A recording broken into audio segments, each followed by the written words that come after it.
Good morning. It's been 360 days since my last hackathon. Welcome, a very warm welcome from the Promo Sound studio in Emmen, the Netherlands. Look it up on Google. I'm here to present to you the pre-start show for the Blingathon, the Blockchain in Government Hackathon. This next 36 hours, I'm going to be on and off your screen. But the first hour we will be presenting you the rules and the tracks and the teams and the coaches and the experts and the speakers, so you know what's going to happen in this event. So let's start. Like I said, welcome. I don't know if you have any hackathon experience, so I'm going to explain what a hackathon is first. So that's why there is Hack-A-What.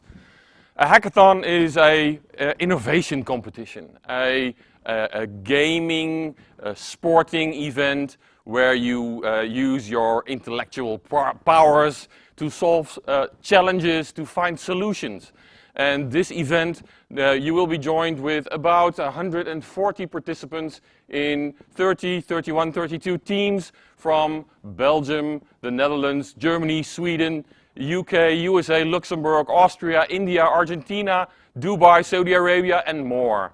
So we'll have a very large audience, a very large participants area, and it's going to be awesome. Hackathons are, in my knowledge, to my opinion, the biggest thing since sliced bread, because everything can happen. Little miracles happen at hackathons. A hackathon is a creative competition where doors open. If you talk to coaches who are normally absolutely out of reach of public, and when you talk to them and you say, well, we're organizing this hackathon, would you come and talk to our participants, our teams? All doors open, and people that are unavailable make their weekend and take all the time they have and put it into a hackathon. So it's great to be there, and the vibe, I don't know if you can feel it. I certainly do. We've been building up to this event in, well, more than a year. But when you talk to people that have never been to a hackathon and you have to explain what's going on, I normally tell them, have you ever been to a concert of your favorite band? And have you listened to that music at home? It's not the same, right? So if you're at home and you're sitting on your couch and you're having a drink and your favorite band is playing in the background, life is good, you're very relaxed. But if that same band is playing in a football stadium and 30,000 people are singing along with these songs of that favorite band, even if it's the same song, the vibe is very, very different. There's more energy. In that stadium, you'll be waving your arms and holding up lighters and smartphones, etc. It's totally different. Well, that's a little bit what's going to happen in the hackathon also. The energy, the vibe is totally different of what you're used to. So you're going to experience that, and I'm absolutely sure you're going to love it. Okay, I'm going to go to the next slide. Here you see me in action at earlier hackathons with my team. That was the Odyssey hackathon in 2018 or 17, I believe.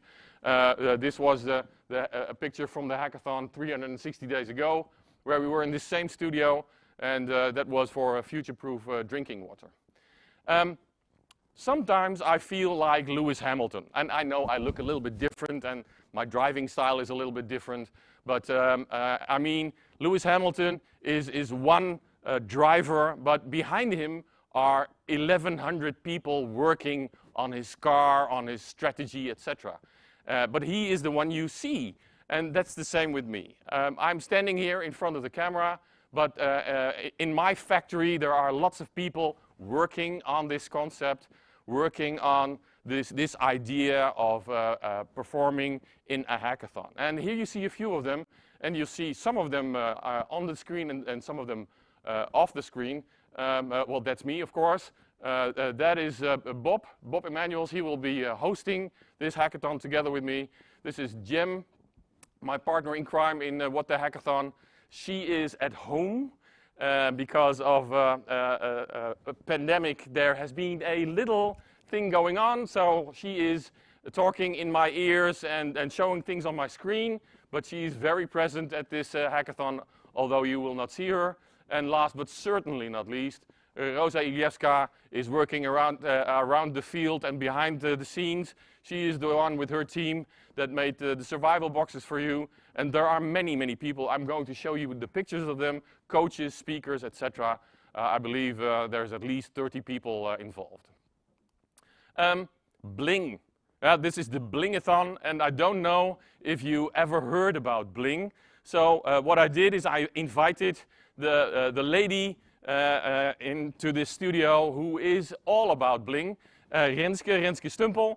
Renske, welcome to the studio. Would you please introduce yourself? Thanks, Adrie. My name is Renske Stumpel. I'm from the municipality of the city of Groningen, and I'm the lead of the Bling project. The Bling project is a North Sea region project with 14 partners, all working on government solutions for with the help of blockchain technology. So it's a very exciting project, and I'm very happy to be here today, Adrie. Thank you for inviting us, and let's have a great event. Yeah, well, we will, absolutely. And Bling has been going on for how many years now? I think 2.5 years. Yeah, I remember the idea of this hackathon was born in 2018. Yes. That's where the picture of you was also made at the other hackathon, Yeah. And so it's been in our minds to do this, and this weekend it's all going to happen. There are a lot of partners in Bling, and some of which are track owners, challenge owners. The city of Groningen, where you live, is the challenge owner of the e-voting track. And so there's a lot going on. I've got a message for Chris that the microphone of Renske doesn't work very well. So we'll see about that. So Bling has been going on for 2 years, and it's got 2 more years to go, I believe. Yes, we will finish in June 23. Okay. That will be the end of Bling, and then we have hopefully a whole set of good practices, use cases, and really fabulous work, of course, maybe built on what's being done in this weekend. Yeah. Let's wait and see, Adrie. Yeah. And now there are several teams also from Bling partners, so it's going to be very exciting. Thank you. Thank you very much. Okay, let's see what's next on our agenda. Here you see all the partners in Bling. Renske already told about that. It's Ho West, the University of Applied Sciences of Flanders, Provincie of Drenthe, the City of Antwerp, Roeselare, the University of Edinburgh, the Centraal Justitieel Incassobureau, which is our judicial the department that collects all the traffic fines, the City of Ghent, Sestron, the transport partnership, Skene in Sweden, Gothenburg University, Oldenburg University, the municipality of Emmen, where we are at the moment, the city of Groningen, and Aalborg University. And here you see some of the challenge partners also, Energy Web, who have track number 1, Funding Box and Token, who do track number 2, Gemeente Groningen, who do the e-voting track, and Aalborg, who does the transport track, and Ho West is partnering with Energy Web for track 1. So there's a lot going on. What I have to introduce to you also is our social media. We are on the different social media, as you can see here, Instagram, Twitter, LinkedIn, and the different links. We have our man from the social media, Milad, who is covering all the bases. He said, show us what you're doing, post pictures, etc. Use our hashtag, and we'll retweet it and like it, etc. Just show the public what you're doing this weekend, because it's going to be great. Okay, we're going to go to the unboxing of the survival box. It's been so great. I mean, I've seen all these YouTubers unboxing all kind of stuff, iPhones and Rolex watches, etc. You all received a box like this, and there was this tempting sticker on it, do not open. And I hope you did not open it, although I suspect some of you did. But we're going to do that here, real time, online, together. We'll see what's in it.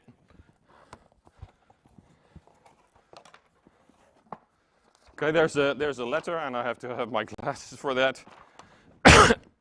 And describing what you are going to see happening on this event. There's the T-shirt. Of course, no hackathon without a T-shirt, right? So this is our motto: eat, sleep, hack, repeat. Where sleep is a little bit crossed over, because you're not going to do a lot of that. So I'll put it here. Then we'll see what's inside. We have lots of snacks and chips, and but this is the most important one. Here we have a dopper, made in Drenthe, of course.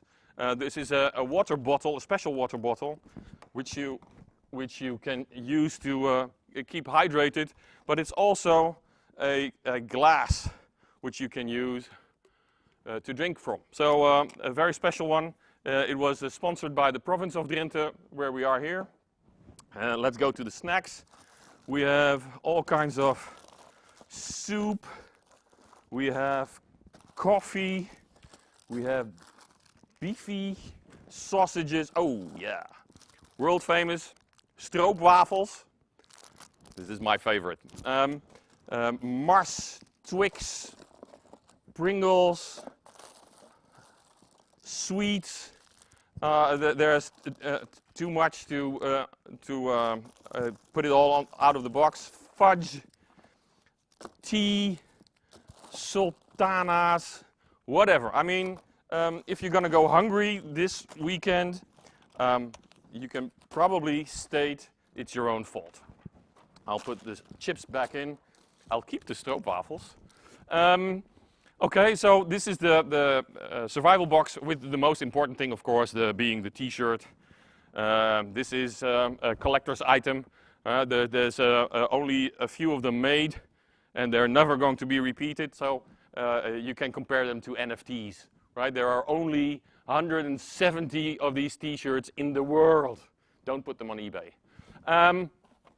Okay, so the survival box is done, and we're going to go to the next.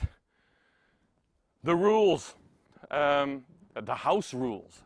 And I don't like the rules. A hackathon is a little bit chaotic, so we'll keep the rules to a minimum. And that's why I wrote RESPECT, respect, right? That's the most important thing. You'll be working with 140 people, some of which you know, some of which you have never seen or heard before, and be respectful, and everything will be okay. If there's anything being signaled as being not by the rules, please contact us, or one of the coaches will look at it. But I've never had any team being disrespectful or not abiding by the rules. In our Discord, you can find all the rules written down, but it's not much. Okay, here you have a number of pictures with coaches and experts, right? Because, like I said, you see me on the screen, but there's a whole, a little army, a small army of people behind the scenes which are helping you. And here you see all these coaches and experts. And some of them you might know because they're on your school, or you've seen them before in other projects. Here is Misha Roon and Wim van Rentegem. Bart Koeles, Shane de Koning, they are mostly in the energy track. Here we have Sergey, and I have to look this up. Anders Jensen, I saw him for the first time. They are for the transport track. Here we have Neftis, and we have Ralph, who are in the e-voting track. Here we have Jorge, who is from the electronic documents track. And we have Chailin, Albert, and Perry, who are independent coaches. So all these coaches and even more are available for you, that when you need anything, if you're stuck, and I hope you're going to be stuck. And let me give you a hint what I mean with that. There is in the startup scene this quote: if you're not stuck, then you're not pushing hard enough. And that's what I want you to do. I want you to go fast. And if you get stuck, just ask a coach. They will help you. So these are the coaches you will see. And you can find all their details on Discord in the coaches channel, the telephone numbers, email addresses. You see the hours that they are available. Don't hesitate to ask them any questions. Here you see the jury members. Tomorrow evening on Sunday, these 4 jury members will be judging all your solutions. All their details are also in the judging channel, so you can see who they are, study who they are, so you know what kind of person they are, what they're looking for. That's a very important strategy. You see two of the speakers we have. In about an hour, Friso Visser will be giving his creative ideation workshop in on our main stage. And Friso, I'm very happy he could come, is from the company Brain Fuel. And Brain Fuel does these creative sessions with companies like Disney, like Greenpeace, etc. And he's coming to give you his sight on being creative. The lady next to him that you see on the screen is Victoria Gago, and she is from Spain. She is one of the co-founders of the European Blockchain Convention, and she's going to give a keynote speech on Sunday. And she had some very good news for the winners also. I'm not going to spoil it, but the prize got a little bit bigger than we advertised at the beginning. These are the challenge owners. Track 1, challenge owner, Energy Web and Ho West. They are in charge. For track 2, it's Aalborg University. Sergey will be the challenge owner there, and he can help you with anything you need. Track 3, e-voting, that's the city of Groningen being the challenge owner. And track 4, that's the token project, and Funding Box being the owner and the domain expert. Today we have some special guests also. In the afternoon I'll be giving a presentation on a real-life blockchain project we're doing here in Emmen. We're going to release a local coin, right? And if we can do it, you can do it. That's the message we're trying to get across. But the Vice Mayor of Emmen will be here at the table, and we're going to talk to him about that local coin. And also calling in will be Nevin Ramachandran. He is on the board of directors of the IOTA Foundation, right? So he, together with Dominic Schiener, are the driving forces behind IOTA. It's like the top of the bill of IOTA being present here. Then we have the gaming track and the pub quiz. And normally at a hackathon you see people playing games or on their PlayStation or whatever just for fun. Here we do things differently. We have a gaming track, and in this gaming track it's a serious game that we're going to play with you. And a serious game, with that I mean it's not like FIFA or that you play soccer or whatever. No, this game will change you. A serious game is something that will teach you something. And you see a prop here on my desk. Maybe some of you now know why I have this prop, this bomb. The serious game we're going to play with you is called Keep Talking and Nobody Explodes. And with Keep Talking, Nobody Explodes, you learn how to communicate with your team. You learn how to delegate responsibilities between the persons. You know, you're going to find out who is good at what. And all these skills that you are going to use in this gaming track are the same skills you need to win the hackathon, right? So it's very important that you play. It's so important that you play that the winner of this gaming track will earn a wild card for the final, right? So at the end of the hackathon, we are going to nominate 10 teams. They are going to be nominated by the challenge owners and the domain experts, but 2 wild cards are available. One wild card is for the one that, for the team that wins the gaming track, and the other wild card is for the team that wins the pub quiz. And the pub quiz is going to be tonight. But first, let me show you what the game, Keep Talking, Nobody Explodes, is all about. So I'll show you a little movie, how it's going to go. Okay, I'm looking at what appears to be a deadly bomb. Roger that. You're gonna have to defuse it. But how? Don't worry. Describe what you see, and we'll talk you through it. But there's a blinking light and I'm scared. Steel Crate Games presents the co-op bomb defusal game that everyone keeps talking about. Steeds luisteren. You're looking at the bomb, but you don't have the info to defuse it.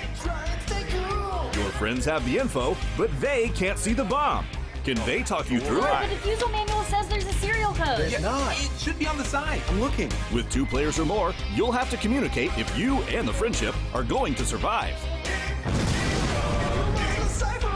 It's the game that's always changing. And the risks rearranging. Find out why everyone's having such a blast. Don't just keep watching, keep talking, and nobody explodes. Maar je ziet het spel is Not suitable for infants, actual bomb defusal teams, or those who dislike exuberant shouting, intense frivolity, or joyful noises of survival. Snacks and drinks sold separately. And I have to do this in English. What you see here is the game. Keep talking and nobody explodes. And we'll try to start the movie again if the voice problem is solved. Can we start it?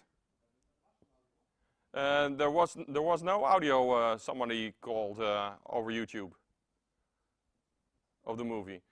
I'll talk in the meantime. So the game is as follows. You play it with your team. One person is looking at the bomb, and he sees wires to cut and buttons to press. And the other persons of the team have the manual how to defuse it. But the problem is they don't see the bomb. So they have to start communicating, and rapidly. Within 5 minutes, there is a countdown on the bomb. Within 5 minutes, the bomb is going to explode. So you'll have to start asking the right questions and giving the right answers. And that's a little bit problematic. So we'll try that in several rounds. And the best time is put on the leaderboard. And the one that is on top will get a wild card for the final. So I'll just go on, and maybe we'll try to look at the movie a little bit later on. Okay, so the pub quiz will be at night also, and like I said, do the best you can to get a wild card. Okay, I got a message that the audio was okay on YouTube. I'll look on Discord if somebody else can signal in the general track, for instance. If the sound is okay, then I'll see it there. I'll type it in, sound okay. Somebody answer there. Yes, the sound was okay. Okay, thank you very much. Well, there's a lot of feedback. I'm happy to have Discord. Then we'll go on. The prizes, because all play is okay, but what can you really win with your solution? Now, we don't believe in first, second, and third prize. Second would be the best of the rest. We don't do that. We have only first prizes. We have best overall. We have best design, we have most impact, and we have the audience prize. Right? I think they speak for themselves. Best overall is the best of the best of in different fields. Best design is the team that did the best UX and UI design and thought about interacting with the users. Most impact is the team that had the solution which impacts the most people, the broadest audience. And the audience prize is where people can vote online. All the 30 movies, pitch movies, will be available later on our website. And the audience can vote for your team, and the team with the most votes will get the prize. I'll later on show you our very nice awards and our boards also, so you will get them sent by the mail. Okay, now there is a very broad spectrum of people participating in this hackathon, but the biggest group are students, of course. And here I have a few of the schools that are participating in this event. So there's of West Flanders, the Ho West University, Saxion, from Oldenburg, the Karl van Ossietzky Universiteit, NHL Stenden, Haagse Hogeschool, CODEM from Amsterdam, Hogeschool PXL from Belgium, to name a few. There are also students from Edinburgh attending. Lots of different universities are involved. So there's a little bit of a competition between those universities also. Here you see, and maybe you saw them also on Discord, the agenda for this event, because it's not just hacking, not just sitting in front of a screen. We are organizing lots and lots of things for you. So go to the channel where the agenda is, and you see all the items and the workshops and the gaming and the speakers. And I'll be talking to you also. We're doing a live round to all the teams. We'll be talking to you what you're doing. We'll be talking about the progress you made and all kinds of other stuff. So we'll try to keep in touch with you, even although you are maybe hundreds of kilometers away. I'll be doing a lot of this. Bob will be doing a lot of this. You'll see, and the speakers will be around also. This is what you received by mail, our hack pack. It's a document of 12 or 13 pages with all the details about the hackathon, timetables, rules, some tips and tricks. Everything is in there, but it's also on Discord. If you haven't received it or if you haven't read it, it's in the channel. And I don't know if you all know Discord, so I made a little movie about Discord explaining how it works. And I see a lot of you already in Discord, so you probably know. But for people who are not so familiar with Discord, I'm going to show you how it works now. Hi, my name is Adrie Wisman, and in the next 5-6 minutes I'm going to tell you all there is to know about our Discord server which we are using for our Blingathon. Now you probably have received a Discord invite link. If you click that and you register with your email address, if I'm correct, then you will get to this page. And this page is in 4 different parts that are important for you. Let me show you. There are 4 parts, like I said. A part where you see all the Discord servers, where you see all the channels, where you see the discussions, and where you see the people who are online or offline in this Discord server.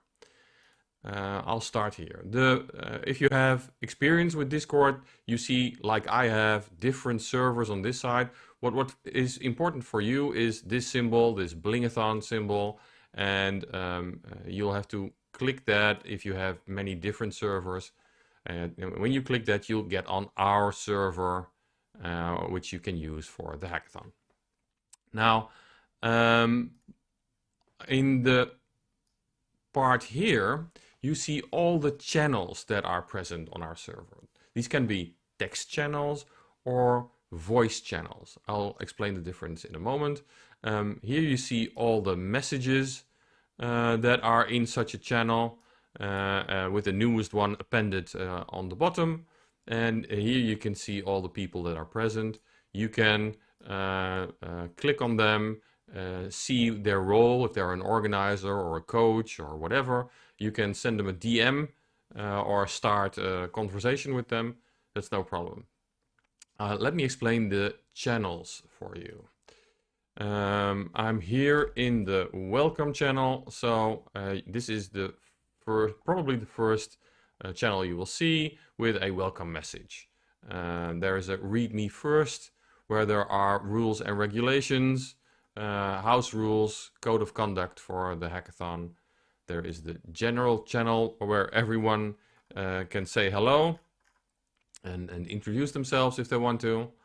There is the agenda channel where you can see what's on the timetable for Saturday and for Sunday. And if we have any additions, then we will just type them in and add to this agenda channel. This is the channel for the challenges, which is at the moment empty because that will be filled by the challenge owners on Saturday morning. Here we have judging. You can see how the judging is done and by whom. Here are the 4 jury members that are going to look at your solutions. There is a main stage, which is a voice channel. You see that because of the loudspeaker. And then it will connect my microphone to that channel and I can speak and listen to other people. But you can also see here in this corner that I can press the video button and it will connect my camera to this channel. So you can have a video chat. Every team, you will see that in a moment, has a text channel and a speech channel. Let's see that as a breakout room where you can switch on your cameras. If you're not at the same location, you can chat with each other, see each other, share your screens, etc. So I'll come back to that in a moment. This is the main stage where plenary sessions will be seen. Of course, we will also live stream all the sessions, all workshops, etc. on YouTube. Right? But if you want to participate or if you are one of the nominated teams that has to go to the final, you will go to the main stage and press that you can use your camera and present your pitch or your pitch movie or answer the questions from the jury. But that's the place to be. Okay, I will disconnect and we'll go on. We'll go to support. These are the names of all the coaches, their email addresses, telephone numbers, etc. Do not hesitate to ask them any questions. Just don't do that at 3 o'clock at night. But I will probably also address that in the rest of the warm-up. Coaches, we have a gaming track, so we have a special room for the game masters. Here we have our track sessions. So for every of the 4 tracks, we have a text channel and we have a speech channel where you can see the presentation of the challenge owner and the domain experts. Scroll down. So I told you we have a gaming track. The 4 game masters will ask every team to come to one of these 4 rooms to play the game with them. Right, so you can earn points with that game and even earn a wild card for the finals. So be very keen on that. If we scroll down, we see 34 categories, and in every category there is a speech and a voice channel. Right, so I will be assigning every team to a channel, so you know which place is yours, which breakout room is yours, and in text you can put any chat or document you want to share with each other, and in voice you can connect your camera and your microphone and you can have conversations with each other even when you're not on the same physical location. Now as soon as you connect to that voice channel, you see here, you can connect your camera or you can share your screen.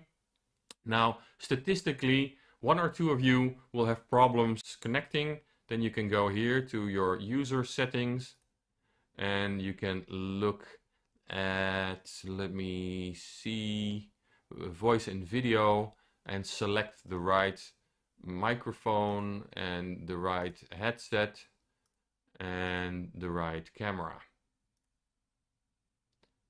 Right, that will, in 99% of all problems, solve it. Okay, so now you know in which tracks you can find what.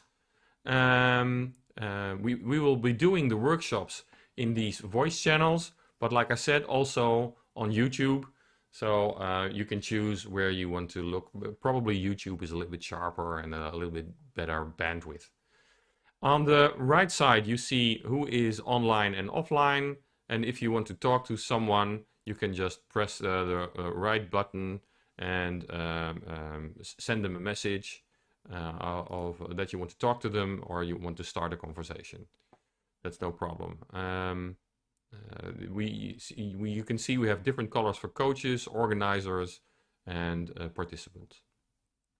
Well, that's nearly all there is to know. Like I said, there is this channel sources where we put in hints and tips for making your movie or finding nice photos for your presentation, or a website where you can draw graphics. But if you have any other tips you would like to share with other teams, so that I found this great website that I use for my presentations, just type it in and we can all use it. A hackathon is about sharing solutions, helping each other, and of course we are all competing for the prizes, but during the hackathon we are all in the same boat. Okay, thank you for paying attention, and let's go back to the main presentation. So now you know everything there is to know about Discord. As you can see, I put in the prizes here on my screen, and because they're translucent, of course, it's a bit hard to see, but they are absolutely great. That's what you can win next to the cash prizes and something else that Miss Gago sponsored also, just to keep you posted. Then I will go to assigning the teams to the track. And just before I'm going to do that, I have a small story to tell about small wonders that happen at a hackathon. Now, it's not at every hackathon, but every now and then something special happens. And I'm sharing this. This was a hackathon about 1.5 years ago. There was a hackathon about different kinds of automation. And there was this girl from a school. She was 16 years old. She was the only one who registered from her school. And it was a physical hackathon here at a company called Technologies Added all weekend. And she was brought by her parents because they wanted to see where she was going. She was spending this weekend sleeping over in a tent in a big company house. A big company building. So her parents brought her, and she was a little bit timid. She was a little bit shy. I'm not going to tell you her name because that's private, but she was there at that hackathon, and I knew she was a little bit lacking in skills in the English department. It was an international hackathon, but her English wasn't very good. So I put her in a team with 3 adult gentlemen, but she was the only one with knowledge about healthcare, because that's what she wanted to do. That's the school she was going to. So when she got to her team, these 3 guys put her on a virtual pedestal, right? She was the one with the knowledge, and within a few hours, she grew to be a team captain, right? This timid, shy girl, 16 years old, during that day got her superpowers. And when these gentlemen went home at 10 or 11 o'clock in the evening to get a few hours of sleep, she stayed. We had tents at the venue where you could put in your sleeping beds. But she went and sat at the table of other teams, heard things, gave them her ideas, and she grew and kept on growing. And the next day at the awards, their team won a small award, not best overall, that was going to Singapore with a team that was joining over the internet. But only 10 minutes after the final, her teacher that came specially to the final to see her came to me and he said, "What did you do?" Because Yesterday she was this shy, timid girl, and now she is this woman with a lot of self-esteem, and she's a team captain. And overnight she changed. And that's not the first time we saw that. We had that with other teams also in different hackathons. It won't happen every time, but there are little miracles happening at hackathons, and I hope this time we'll see a miracle also. Now, before I'm going to assign you to the teams, we have 31 teams. 29 got their first preference, and 2 got their second preference. We have a special optimizing algorithm that is shifting all the teams around in different tracks and randomizing it and trying that 10,000 times. So the optimal solution is 98.4% satisfaction, and like I said, 29 of your teams got their first preference. So here I have a list, and I'm going to call out all the names, because in the higher number of teams there are some changes. Some people went over to another team, so I'll be calling out all the names that are on the list. And let me simply start. So I have team number 1. That's the team of Ali Amin Reze, Janna Klemp, Jendrik Mann, Florian Schwam, and Kyati Shah. They are in track number 3, e-voting. Team number 2, and because when you have your team number, you can go into Discord, and you'll have your own text and voice channel, your virtual breakout room for your team, so you know where to go. Later on in the day, I will ask you for a team name, right? The Ledger Lizards and the Blockchain Busters, etc., and we'll change these track names. But for now, you have the team number. So the second team, number 2, that's the team of Arthur de Grote, Laurens Giesen, Ilya Dierkens, and Adelina Guerra. You're in track number 1, energy. Then we have team number 3. That's the team of Bo Robrecht, Lennart Komijnen, Stefan Gemin, and Gilles van Ierbergen. You are in track number 1. Then team number 4. That's the team of Daniel van den Hove, Pieter Karsen, Jesper Kuipers, Frank Eggenkamp, and Johannes de Vries. You are in track number 2, the transport track. Then we have team number 5. That's the team of Yuri de Schepper, Robbie Goetink, Wout van den Sompelen, Jeroen Verschoten, and Tijl Atoui. You are in track number 1. Team number 6. Zhuang Guo, I'm probably butchering that name, Caro Arnoud, Arne van den Bussen, Thijs Kunnen, and Tom de Wandel. You are in track number 2, that's the transport track. Then we have team number 7, Maaike Bayert, Rune de Serrano, Arthur Dobini. I'm very sorry for all the names I'm butchering. Wannes van Kamp. You are in track number 1, the energy track. And then we have team number 8. And that is the team of Bert van Dijken, Thibaut Rombout, Matthias Klemming, Rutger Hevaert, and Sean Verhagen. You are in track number 3. That's the e-voting track.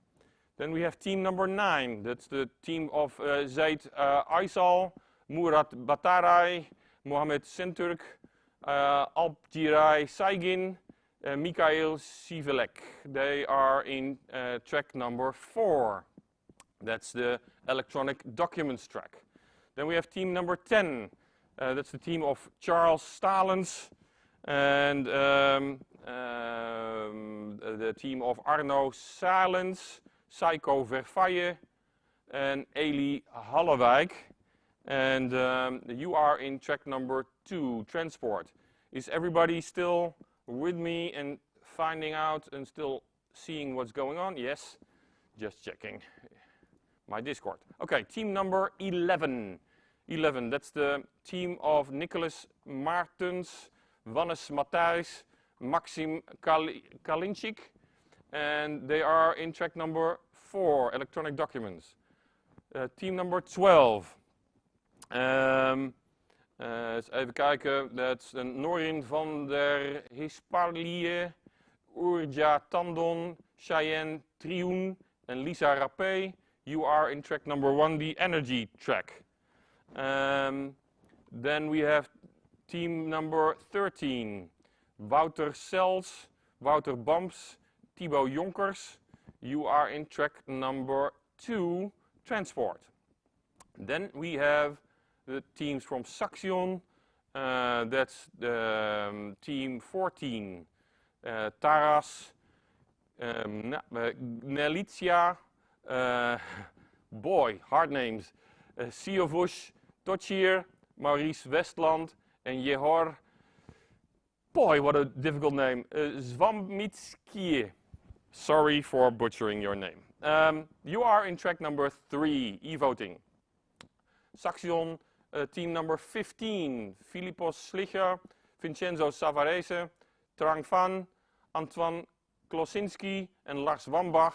You are in track number 2, transport. Then we have Saxion, team number 16. Kenye, Anfam, Glib Grisko, Rodrigo Calvans, and Giel Arkink. You are in track number 3, e-voting. I will explain about the tracks a little bit later on for the audience that is tuning in. We're just assigning the tracks at the moment. Then I have NHL Stenden, team number 17, and that's Maarten de Jong, Musab Azawi, Devon Smith, Mark Veenstra. You are in track number 4. That's the electronic documents. Then I have NHL Stenden, team number 18. Jeroen Ho, Kevin van der Hoofd, Stefan Schepers, Gilles Koistra and Tom Overbos. You are in track number 2, transport.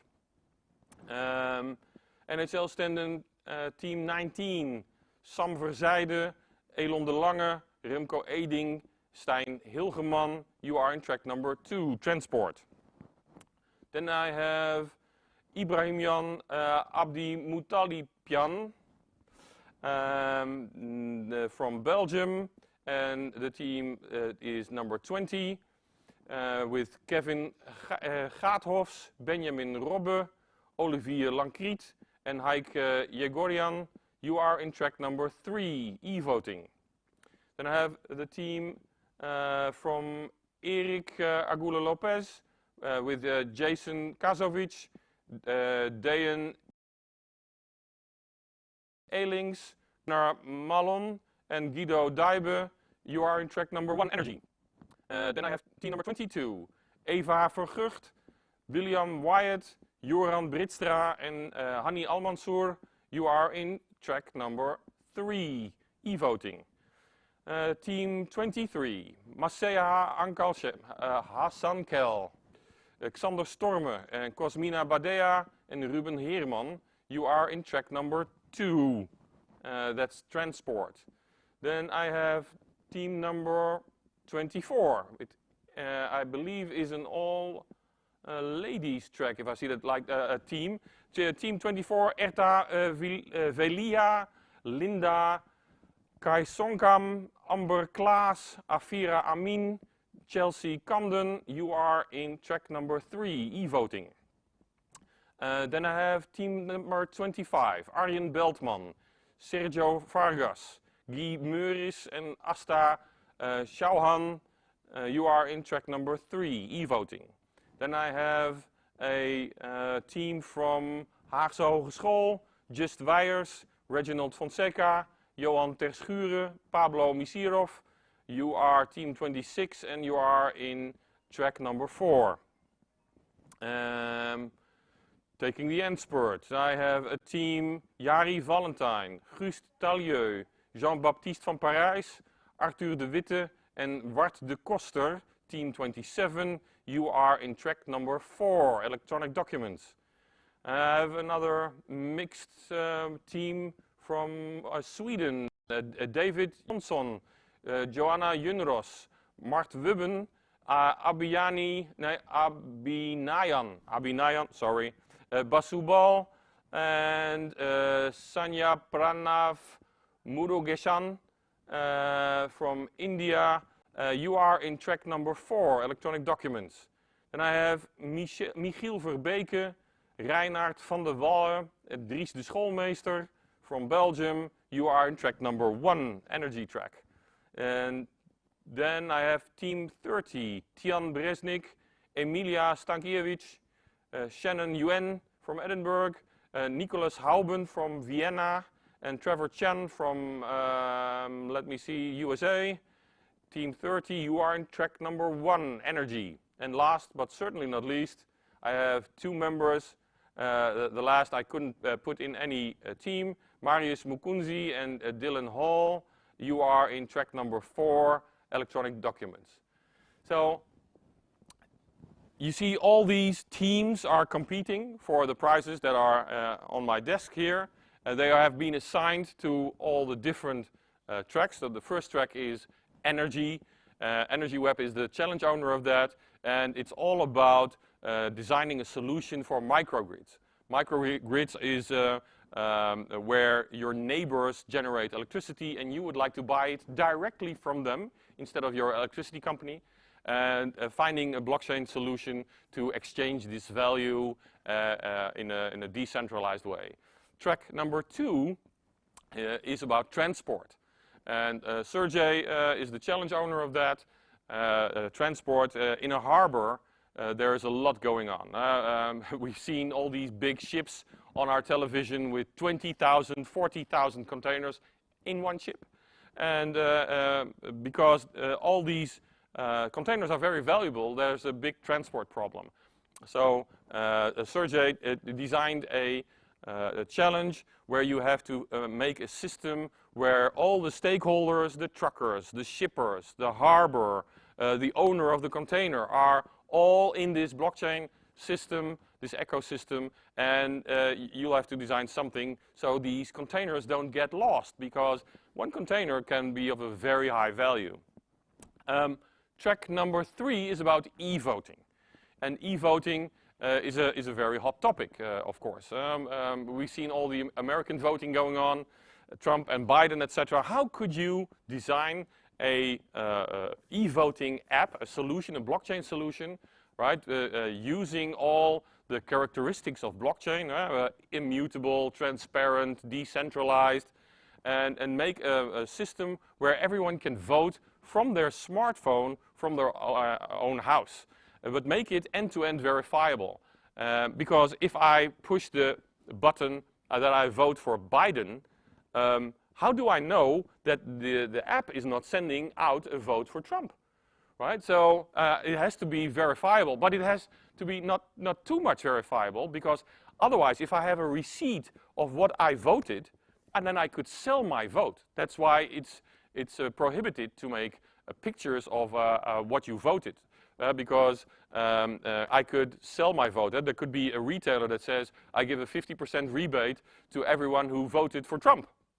You must be unable to prove what you voted, but you want to be able to prove that your vote was counted in the right way. It's a very intriguing track. So that's track 3, e-voting. Then track 4 is the electronic and verifiable delivery of electronic documents and messages. That's a very long title, but as you might know, the internet is not always very secure, and judicial systems, judges and lawyers, don't use email or electronic delivery of documents because they don't trust it. It might seem a little bit backward, but they still use fax machines to deliver all this information. Okay, so all the tracks have intriguing challenges. I would like to work on all of them. You're able to work on it with your team. Okay, let's see where we are. Now everybody knows in which track. Now we're switching to Groningen, where the vice mayor of Groningen is on an incredible building they have there, the Groninger Forum. And he wants to talk to us, and he's going to start off the hackathon.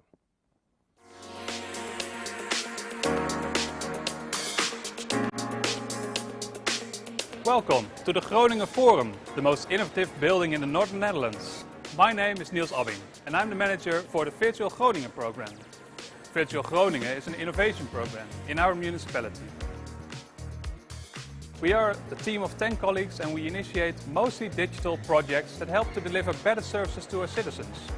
The municipality of Groningen is always interested to adapt new technologies or innovations. These don't necessarily all have to be new and exciting, like, for example, metaverse, augmented reality or robotics. And as you probably know, local government isn't always thought to be at the forefront to implement new technology. That being said, we do stimulate new technology where we can.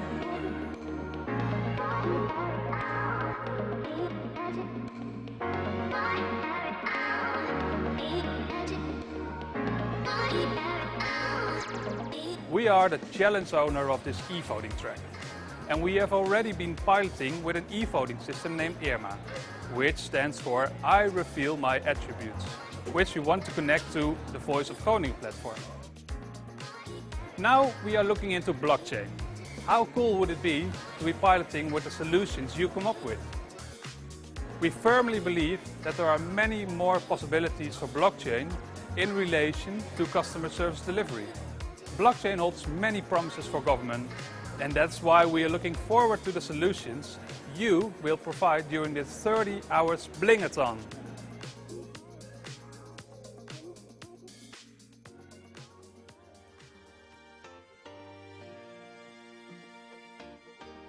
Dear participants in the Bling Hackathon, I am very pleased to welcome you from all over Europe and the world for this online Blingathon. Welcome to all students, entrepreneurs, blockchain enthusiasts, experts and track owners. It is great that we gathered so many blockchain-minded people today and tomorrow to join forces and to find solutions to governmental challenges with the use of blockchain. My name is Philip Broeksma and I am the Vice Mayor of the City of Groningen. We are lead partner in the Bling project. One of my responsibilities is the digital innovation of our city and region. Blockchain is a great example of such a digital innovation, which can help improve public services of the government in many ways. I'm therefore very pleased that our city joined forces with 13 like-minded partner organizations from the North Sea region in the Bling project. Bling stands for Blockchain in Government. And together with our partners, we want to explore, enable and deliver blockchain-based technologies for public services. For now, we want to learn more from all these brilliant students, experts, blockchain enthusiasts. We are curious what kind of blockchain solutions you will come up with for our challenges. And this is the moment you've been waiting for, the official kick-off of the hackathon. I wish all participants, experts, track owners, jury members, lots of creativity and wisdom and fun. And now, hackers, are you ready? Start the clock and start hacking.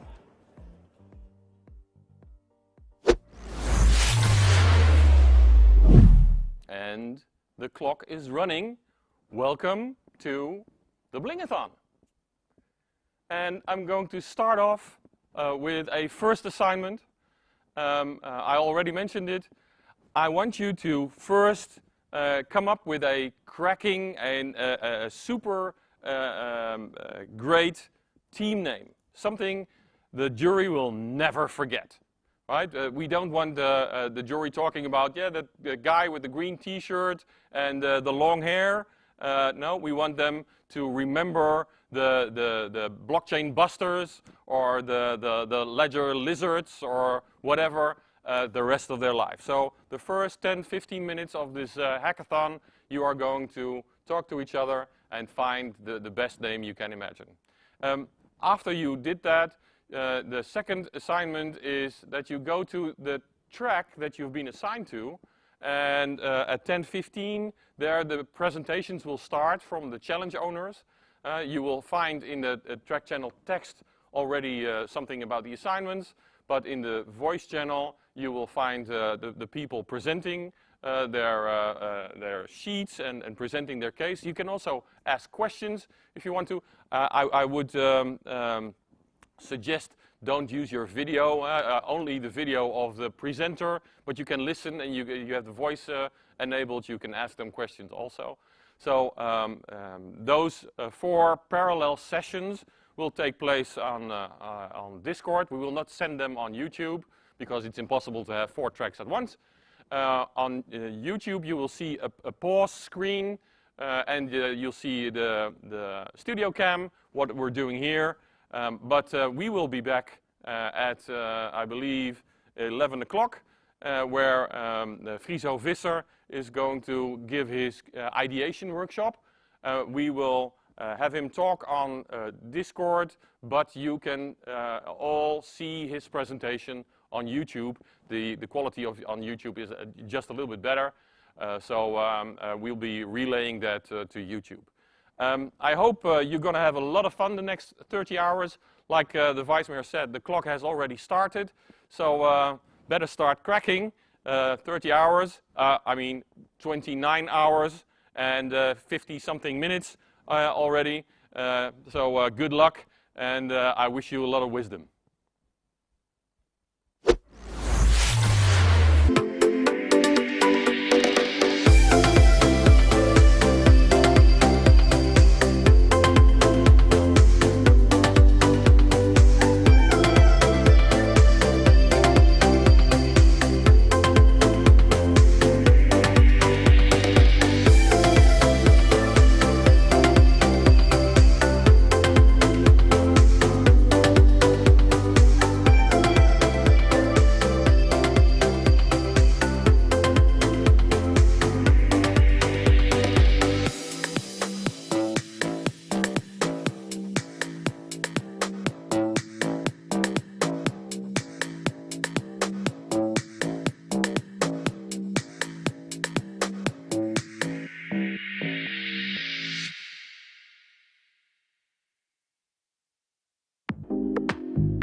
And we're back. And I hope you had a nice experience listening to all the track owners and the domain experts. I believe there was some capacity problem in one or two voice tracks. Discord normally has the capacity to go to 100 or 200 people in the same voice track, but maybe some of you had their cameras on.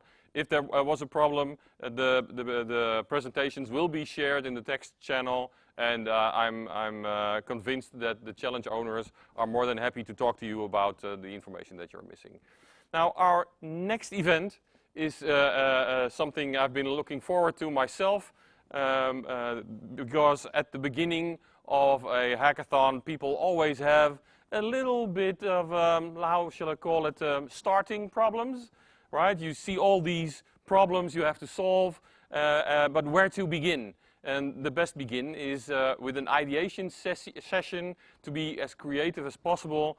And I'm very pleased to announce that we have Friso Visser here that is going to help you with that.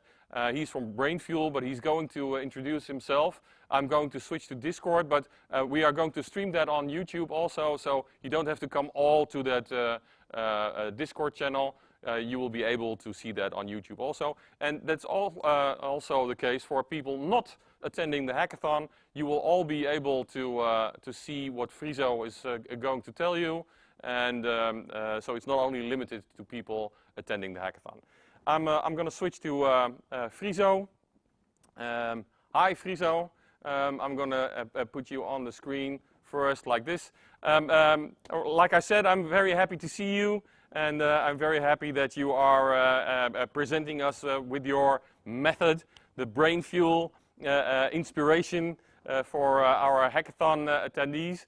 I will put you full screen so everybody can see you, and I'll speak to you later when your presentation is done. Good luck. Bring it on. Bring it on. You're on screen. Now switching. Ja. Goedemorgen iedereen. Goedemorgen. Bonjour. Ohayo gozaimasu. My name is Friso Visser. I am from Brain Fuel. And what we do, well, let's keep it simple for today. We do brainstorms. So we're a small startup. We're just around 6, 7 people. But in a couple of years that we exist, so 4 years, it's our birthday last week, we did some pretty cool stuff. And mainly because we built a brainstorming deck a couple of years ago. So I grabbed some cards out of the deck. Like, I think you know this guy, right? You probably heard of Putin before. This is a parrot. I have a treasure chest here. And this is New York. So normally when you do ideation, when you brainstorm, you think, okay, can I come up with a good idea? Can I come up with a good solution? But I don't think that you ever ask yourself the question, what would Putin do? What would Mandela do? What would Trump do? What would Keanu Reeves do? What would Beyonce do? But those are some very important questions for you to ask yourself today and in the rest of your life. Because coming up with ideas like that, with thoughts like that, will help you come up with ideas. There's an echo right now in the rest of your life. Because coming up with ideas like that, some technical hiccups, will help you very important.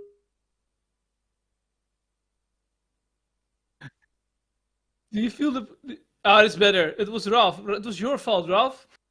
Okay, so I'm back. I'm not hearing myself 1,000 times. That's great. So these funny card tricks that I just showed you, they're a little bit more complex than what I just told you. But we do that for lots of companies, for governments, for rappers, for the Disney company, for Greenpeace. Everybody can use some creativity, including you. But what is creativity? You know, people are all about innovation. Innovation is this, innovation is great. We all need to innovate. But creativity is just as important as innovation, if not more important. You know, you can't have innovation without creativity. It's not possible. And let's take a look at the definition that's on the screen right now. Creativity is a phenomenon, sounds cool, whereby something somehow new and somehow valuable is formed. That's what creativity is. You're not just toying around, coming up with funny stuff or making art. That's also creativity. But coming up with solutions, with new solutions for problems that nobody ever came up with before, that's also creativity. It's all about creating something new and something valuable. So even if you have the feeling, I'm not creative, you can create. Everybody can create. So everybody can be creative. You were born creative, actually. You know, children are creative, and that's why we often call creative people childs. Like, my parents still call me childish, but I said no. I create. I'm a creative guy. So, before I dive in the brainstorming methods and the tips for you, you know, this is a scar, and this is a creative way of using a scar for art. But I like what this picture symbolizes for me. You know, you might have ever heard of the term creativity scar, and it actually means that you have a memory, almost traumatic memory from your past when you were in school and you made a beautiful drawing or you wrote a story and you showed it to your teacher and he was like, no, this is not good. Or you showed it to your parents. I made a beautiful drawing of the Teenage Mutant Ninja Turtles, for example. It was really good in my memory. And I showed it to my mom and then she said, you spelled turtles wrong. And I was like, no, this is my life's work. It's not about the spelling. It's about how I drew it. So those are almost traumatic memories that we have a lot of. Most people have a lot of these from during their childhood, in which you created something and then someone else said, this is not good enough. And this is a big reason why some people feel like they are not creative. It wasn't stimulated, but you can't grade creativity. You can grade solutions, sure, but you can't grade being creative. So I want you all, at least at the beginning of this hackathon, it's very important to have the feeling that you can create anything and that nothing is wrong. Of course, later on in the process, you have to make some tough decisions and then things are wrong or right or better or worse. But in the beginning, at the start, everything goes, anything goes. It's super important. So on to the tips. These letters, I'm sure you guys can read, but this stands for how might we. So normally when people brainstorm, they just say, oh, we need a solution for this problem. And then you hear a very long sentence about what the problem entices, but you need to create one simple question. Now, how might we solve this problem? How might we solve the energy crisis? How might we make sure that this restaurant gets more visitors? How can we make sure, how might we, whatever, how might we get rich? How might we save the world? Make it as specific as possible for you and put it into one sentence. And that really will help you out, not only during the ideation phase, but, well, during the whole hackathon and during life. Try to, because if you don't make one simple question, then everybody will be talking about another part of the problem. You're never sure if you're talking about the same thing, even if you're in the same group, if you don't have one clear, concise question that you're trying to solve. And of course, later again during the hackathon, the question will change or there will be sub-questions, but you really need a good starting point. You could also check this, maybe you can check this starting point, this question with your stakeholder. Then we have the archetypes. And this is the fun part, actually. We have a couple of brainstorming or ideation, if you will, archetypes. So everybody is at least one of these, no exceptions. And let me explain them and think for yourself, okay, this one fits the best with me. Spoiler alert, there will be some people who are like, well, I'm a little bit of that one, but I'm also a little bit of that one. Yeah, sure. Yes, you are, but just for fun, try to pick one. Just try to pick one. We have the shadow. Those are my favorite people, actually. I'm not a shadow at all, but shadows tend to be a bit more shy, a bit more difficult word in English, analytisch. Analytic, that's the one.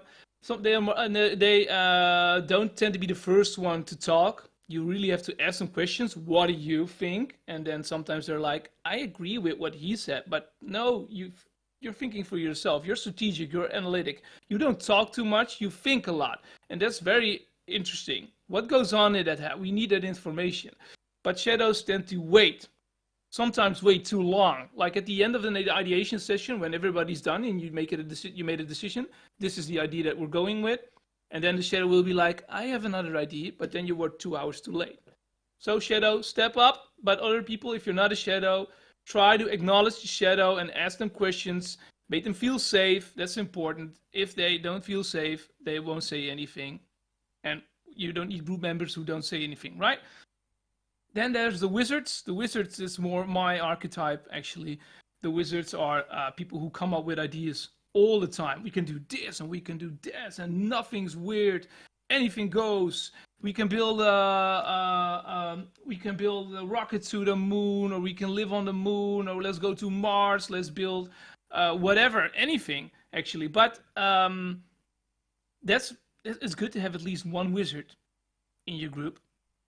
But you don't need 5 of them, for example, because wizards tend to forget what they're trying to solve. Actually, they're busy with being creative and coming up with more cool stuff. So the wizard is very good in the creating part, but they tend to forget being realistic or solving a problem even. And then later on in the process, when decisions need to be made, the wizard tends to be like,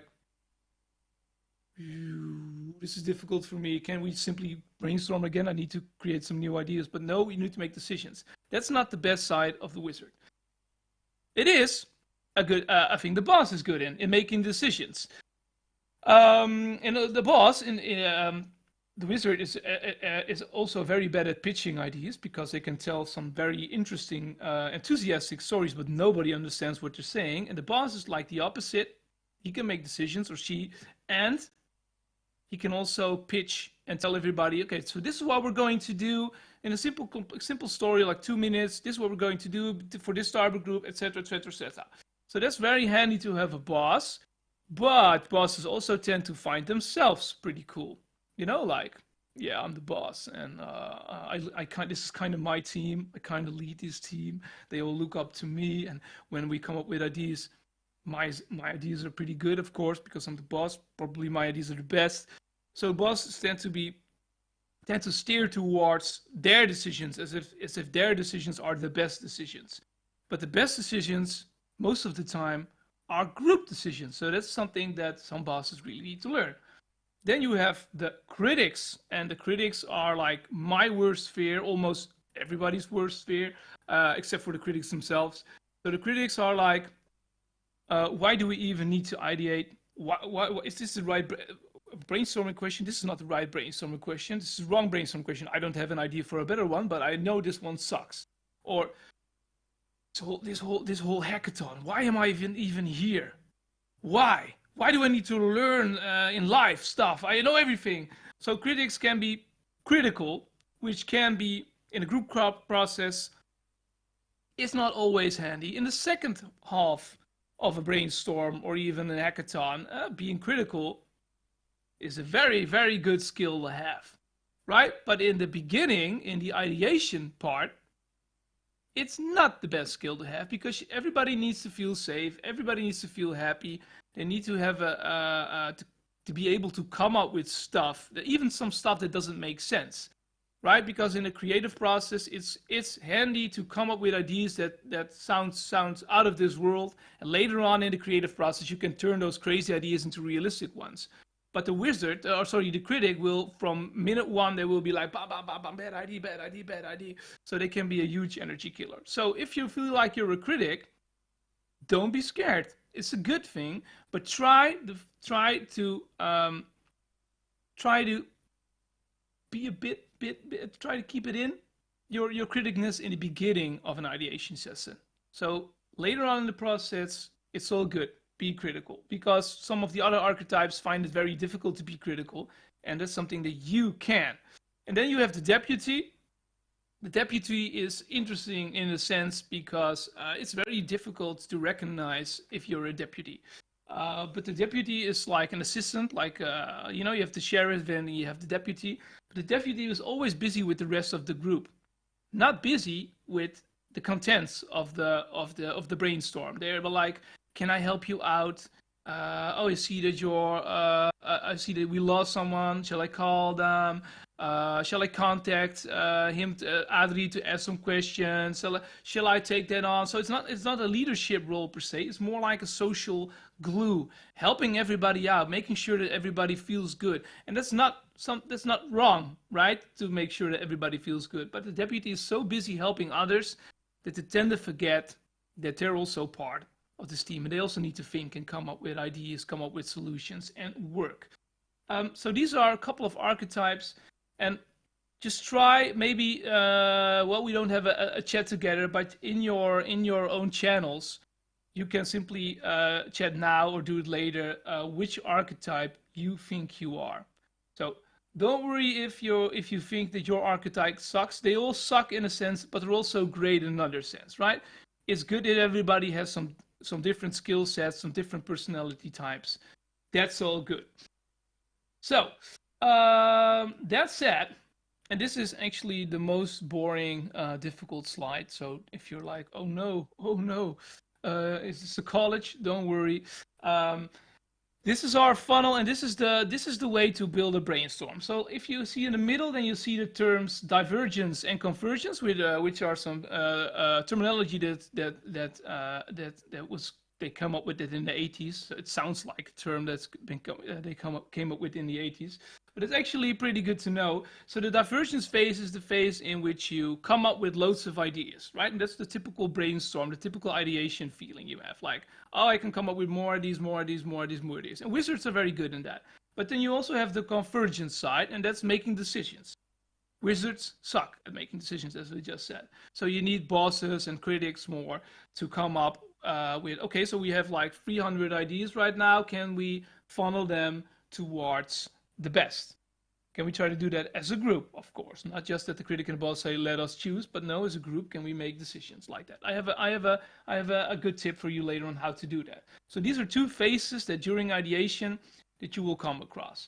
But of course, after the convergence phase, there's also a final decision that you need to make. And I think that's a phase on itself. Like, okay, are we going to make this decision right now? Who will make this decision? On what info do we base this decision that this is the right decision?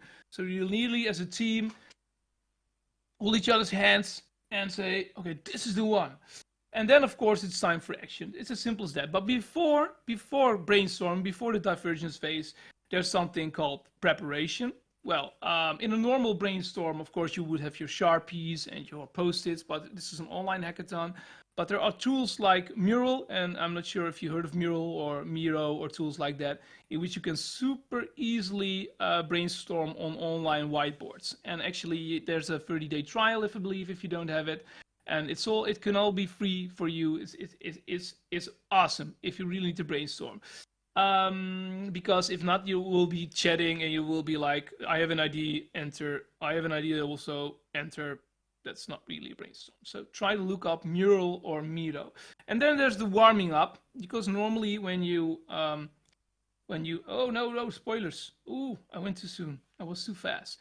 Normally when you work out, if you work out, you would do a warming up, right? But when you brainstorm, people don't do a warming up. And that doesn't make sense, because your brain, it's a muscle. And not everybody can be creative on the spot. Maybe you woke up late, maybe you have a terrible headache, maybe you just read an app or an email that, you were like, oh no, stress. And then 1 minute later, bam, be creative. It doesn't really work like that, except for wizards. But most people, they can't just be creative. So you need a warming up. And this is why I have these spirit animals for you.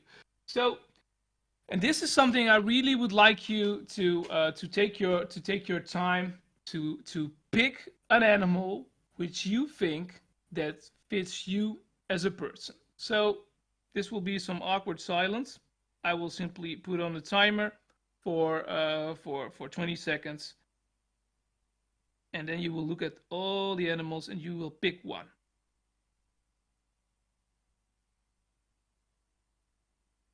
Should have brought some waiting music.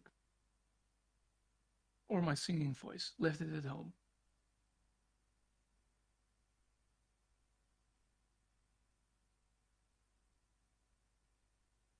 10 seconds left. Okay, so I hope you pick one.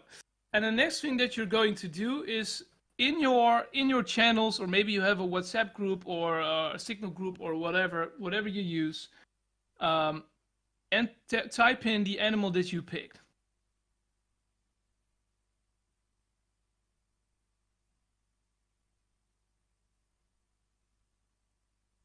Another awkward silence. Very good. See some people doing exactly as I asked them. Points for you. So the next phase, and so for some people this might be weird, but remember ideation, you try to find ideas, come up with ideas that are like, wow, how did we ever came up with this? That's good. So for some people, don't worry, this will all make sense in the end. So you chose an animal for yourself. Maybe you share it with your group. I hope so. And now you have to think what you have in common with that animal, and you need to tell your group. And if you don't do it now, I kind of expect you to do this later. This is an important part of ideation, warming up. So let me just pick one. I'll pick the snail. I'll pick the snail. So let me introduce myself as I would using the snail, so you can do that later on with your group. And yes, this will be awkward. I told you so. So I'm Friso. I'm a snail. You might not see me as a snail right now because I'm pretty vocal. I'm on the main stage, of course. I move a lot. I use my hands a lot. So I'm high in energy when working.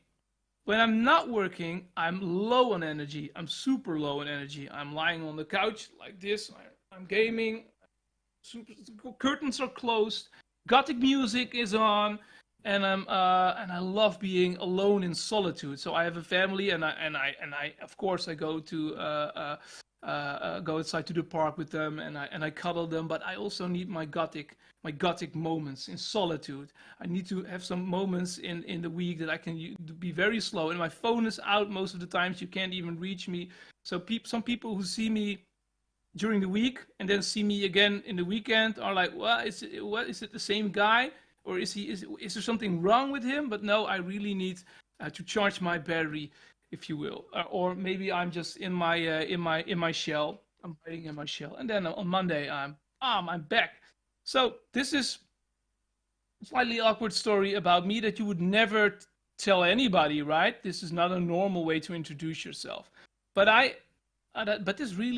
this really taps into your creative brain, doing stuff like this. So try to do this later on. And if you pick a snail or a mole or a cat, it doesn't really matter. Just try to come up with something. So this is the slide which says warming up. And if you do a warming up, why don't you do it with brainstorming? I just told you. But now I have.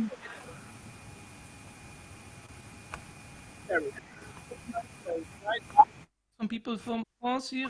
Great. So an association chain is, what is the first thing that you think when you think of Paris? So most people think of the Eiffel Tower or the City of Love or bread. Many people think of bread. Or the Champs-Élysées or whatever. Something Paris makes you think of something, right? So, but then let's say you think of bread. What is the second thing that you think of? Not when you think of Paris, but think about bread, just bread. If you think about bread, then I think about a knife. I need a knife. And when I think about a knife, I think, oh, this is going somewhere dark. I think about stabbing, and then I think about prisons, and I don't like where it is going. But this is what my brain is doing, and this is an association chain, right? So you think about Paris, then you think about bread, and when you think of bread, then you think about a knife. When you think about knife, then you think about stabbing. When I think about stabbing, I think about a prison. So let's stop myself there. So, for example, this is an association chain I came up with a couple of months ago. Like Paris, study trip, bus trip, motion sickness. I told you I'm a gamer, so I used to game when I was in the car or in the bus, and then I always got sick. And then now my daughter likes Pokemon a lot, so you see what's happening here, right?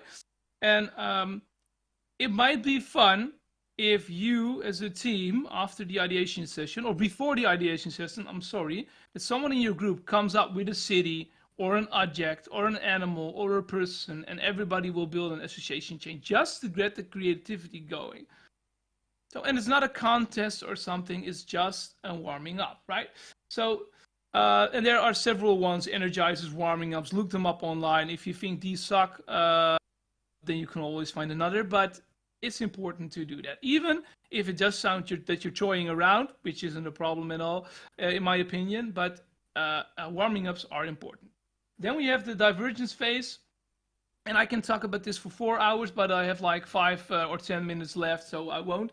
But normally when you ideate, I already told you, you try to come up with solutions that you came up with, which makes sense. Or maybe you ask the person next to you, do you have an idea? Or you Google like energy challenge, enter, and then see if there are any problems or solutions or whatever. You try to research, market research, and that's good actually. That's very good. It's a good thing to do, market research. But it's also good to try to see brainstorming as an adventure, right? So come up with characters. You can use our cards, or you could simply look up famous people online and say, what would Spider-Man do? What would James Bond do? What would Jay-Z do?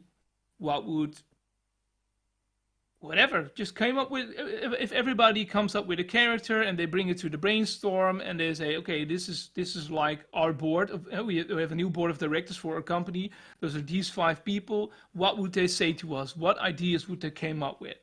And don't feel free to come up with people that you wouldn't even like in your board of directors. Like personally, I would not like if Donald Trump was in my board. Some of you might, but I don't. But if he was on my board, he would probably come up with stuff that I would have never came up with. But you can also look at locations, right? So I'm in Leeuwarden, the Netherlands right now, Friesland. But what if I was in Japan? What if I was on the moon? What if I was in Disney World? What kind of ideas would I came up with then regarding the how might we question that you formulated in the beginning? So different ideas pop up. And most of the time they're less realistic and more creative than the things that you come up with yourself. And you can also choose objects, for example, like a 6-pack. It can also be a 6-pack in beer if you like. It can be a whip. It can be a sword. It can be a shotgun. It can be whatever you want, whatever you like. And then when you're done brainstorming and you have like, let's say you have 300 ideas. It's a lot actually for an online situation, but let's say you have 300. And then you vote. And then everybody picks one, and or the boss has the loudest mouth and he says, I think that this is the best idea, let's do this one. And everybody's like, okay, we'll do that one. That can happen, right? But it's good to vote. And I like to give everybody 4 votes. And let's say you have a personal faith, you just like it. Your heart beats faster when you think of that idea. That's it. Then you have the most unique one, the most unique, the most creative. You know, it's a terrible wordplay, unique, unicorn, haha. But it works, right? Which one is the most creative? Then you have the thing that works best on short term, and you can decide what short term if you're like it's days or it's weeks, it's months, whatever you want. But it's very good to create a short term way of looking at things and a long term. You can sticker that as well. Like what is a very good idea, but will take a year or 2 years, whatever you think. And if you look at your ideas in this way, it's very easy. It's way easier to discuss on what truly is the best idea. Because do you want to pick a personal fave, or do you think we should go for a short-term solution, or do you want to come up with the most creative thing? It makes a way better discussion than just let's pick that one. It's a terrible way of making decisions. Let's pick that one. But that's what happens a lot in brainstorms. So this is something that I advise you to do individually. Like not as a team anymore. You know, you're a team, but you're also a person.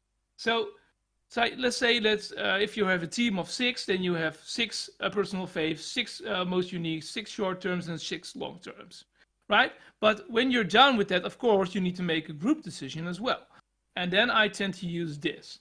Like first prizes, second prizes, third prizes, you understand the concept, and the consolation prize, which is the most interesting one, in my opinion, because in the consolation prize, people tend to pick the idea that will never happen, but it would have been great, it would have been fun if it could be possible, but it's not possible. But it would have been fun. You know, and that feeling is something that's really good to write down somewhere, because in many cases, there's something very good about that idea, but you didn't finish it. You couldn't finish it during your ideation. You can't manage to turn it into the real solution. But many times when we have a consolation prize in the brainstorm, and then a month later, the team looks at it again, or someone else from the team looks at it, and they're like, why is that a consolation prize? Because if we change it up a little bit and add a little bit of this and do a little bit of that, then it's a great idea. So sometimes the consolation prize is even better than the first prize, but you don't know it yet. But that's why you need to write the consolation prize down as well. And this is a group activity. So where this one was something that you really look into yourself. What do I feel? What do I think? This is the one that you do as a group. Because it's very important that you have a feeling that this is something that we all want to do. This is something that we all believe in, right? And then I'd like to end my TED Talk with a free tool that you can use to come up with creative ideas. So this is the BrainFuel Challenge Generator. Like, we have a deck of 100 cards that you can buy, but I can't get it to you soon enough. But we have some kind of a free version. It's a challenge generator. You can click on 3 buttons, and then a general challenge comes up. Like here, this is a screenshot, by the way, so I can't click on it. But how might we get a cancelled TV show back on the air with the help from your mother-in-law? Well, that classifies as a crazy challenge. But you can also click on realistic challenges or on Save the World challenge. And there are like hundreds or maybe even thousands of challenges in there, which work really well as a warming up, but you can also edit all the colored words. You can enter your own question in here.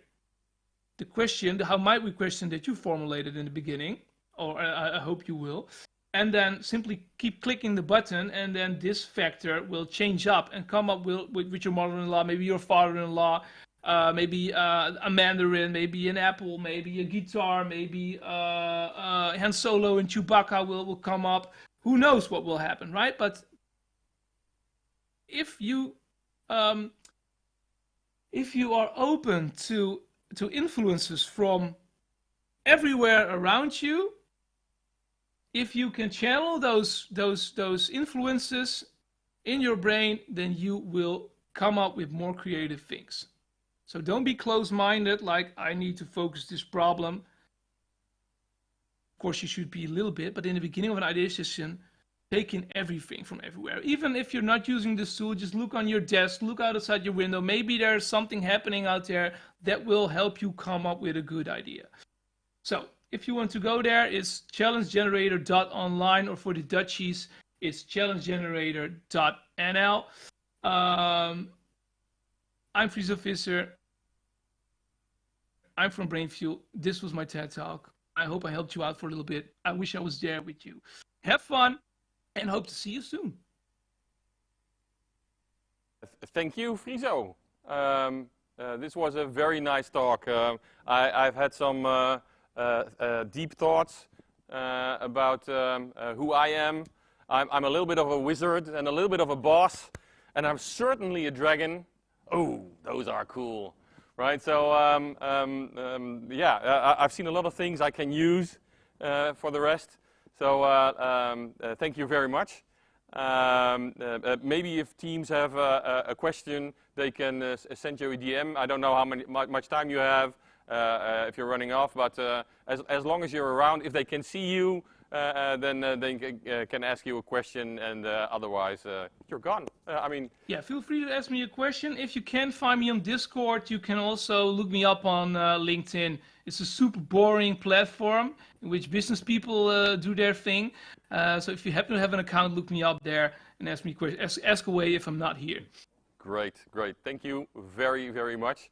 Now what I'm going to do is I'm going to switch over, and I'm going to jump into some teams.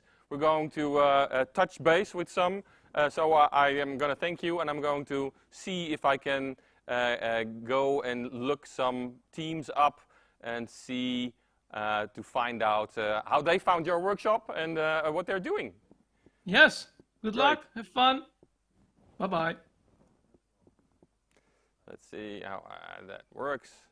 I'll switch off here and there, and then I'll jump in to that channel of team. Let me see. Where can I do that? This is team 12. Why can't I join them?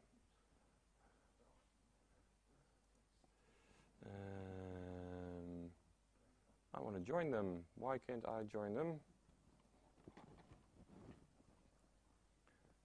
Let me see. Can I join there? Yes, I can. Here's Sergey. And let's see who's here. Hello. Sergey, Amber. Is somebody there? No, but... Hello. Hey, Sergey. So far, so good. Okay, well, you're on stream, so everything went well? Yeah, everything is good. Great. I've seen a remark of you where you said some teams are not there, but I know that some teams are physically working in a location, so they're talking to each other, but they are there. So if I need to connect them, I will. Okay, it's very good. Okay, let me see if I can jump into some other channels of people to find out what they are doing. I'm going to jump to team 11 and see if I can find out. Confirm. Hello, Odin, Nicholas, Wannes, some of you there? Let's see if I can find some teams. Hello. Hello. Hello, yes. Hello. Do you have a camera? Then I'll put you on the stream. I'll switch on mine. Are you there? I scared them. Hello. Yes, I'm a little bit sick in my room, unfortunately. So. Oh, no problem, no problem. How are you doing? I mean, of course, health-wise, but have you been looking at the presentations? Yes, we've watched everything. It's really interesting. Great, great. And what is your team name? Did you decide on a team name already? Great. And what is your team name? Yes, we have. Decide on a I'll team. type it in the chat. Great. And what is your team? Okay, let me see if I can go and see if I can see a team name. You guys. I didn't see it in the chat. It's in the Team 11 text channel. Yes, our team name is BEBS. Oh, BGEBS. Okay. Team 11 is BJEBS. Does it stand for something special? No, it has no meaning, absolutely. Okay. The BJEBS. Okay, fine. BJEBS, yes. In which track are you? Track 4, I think. Yes. Okay, so you're going for the electronic documents and messages to send them securely. That's a very interesting track. I mean, you can imagine that when people send important documents over the internet, then there might be adversaries, competitors, or maybe even an adversarial government that is interested in your documents. So, and maybe they just want to look, or sometimes they might want to even manipulate these documents. So your team is going to work on preventing that. Mm-hmm. Yes, I think it's a really interesting topic. Absolutely, great. That's one of my favorites. I must say, I have from the 4 tracks, I probably have 3 favorites, but it's absolutely a super interesting track.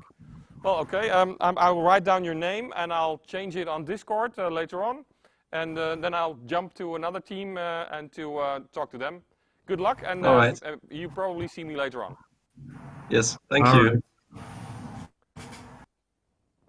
Let's see and jump into team 15. Team 15. Quite understand what you meant. Let's see. Hello, team. Hello, yeah. Team Yeah. 15. Your volume is pretty low. My volume should be up a little bit. Okay. I'll ask my technician to make it a little bit louder. Thank you. Do you have cameras? Okay, should I do it with you guys? Sorry, I don't. Sorry, yeah. Okay. What is your team name, gentlemen? Our team name is Blockchain Big Brain. Blockchain Big Brain. Okay. Great. And which track are you working on? We are now. Second one. The second one, transport. Yeah. Yeah, exactly. Ah, okay, that's a great team, a great track with lots of interesting cases, and Sergey will help you. He's got a nice page made for that to describe what the problem is. So good work. And did you look at the presentation from Friso or the ideation? Yes, we are already looking at the presentation. We made the process and now we are conducting to find the solution for it. Great, absolutely good. Great. Then I'll leave you alone. I'll jump into the channel of another team, and I'll probably come back to you later on the day or tomorrow. Good luck. Okay, Thank you very much. Let's see, team 18. Hey, de grote downloadknop. Maar die zie ik Not niet bij staan. today. Gentlemen. Hello. Good morning. What is your team name? It's the Greasy Monkeys. The Greasy Monkeys. Okay. Yes. The one and only. The one and only Greasy Monkeys. And may I ask why the name Greasy Monkeys? Yes, you may. Do we have I an won't answer answer? it. No, it's. I think it's a randomly generated name. Okay. In part, at least. Very mystical. Okay. What is the track that you're working on? Transport. Okay, transport. That's an interesting case. That's great. It is. And yeah, and it's very practical. I mean, you saw on one ship there is 20,000 containers, right? With a value of more than 1 trillion, which is a lot of money, even in my book. And so you're working on it to prevent that somebody steals a container or that they get switched up, and so that could save someone or a company a lot of money later on. So it's a great use case. Yeah, I think so too. It's challenging as well. We really have to think about multiple aspects of the problem, but it's we're working on it. Yeah, you got 30 hours. I mean, if it was simple and you would have been done in half an hour, then where would the fun be? That's true. Yeah, definitely. Right. Great. Well, I'm going to jump to another team. I'll be back to you today or tomorrow to check in how you're doing. See you later. Success. See you later. All right. Thanks. Let's see. Team 16.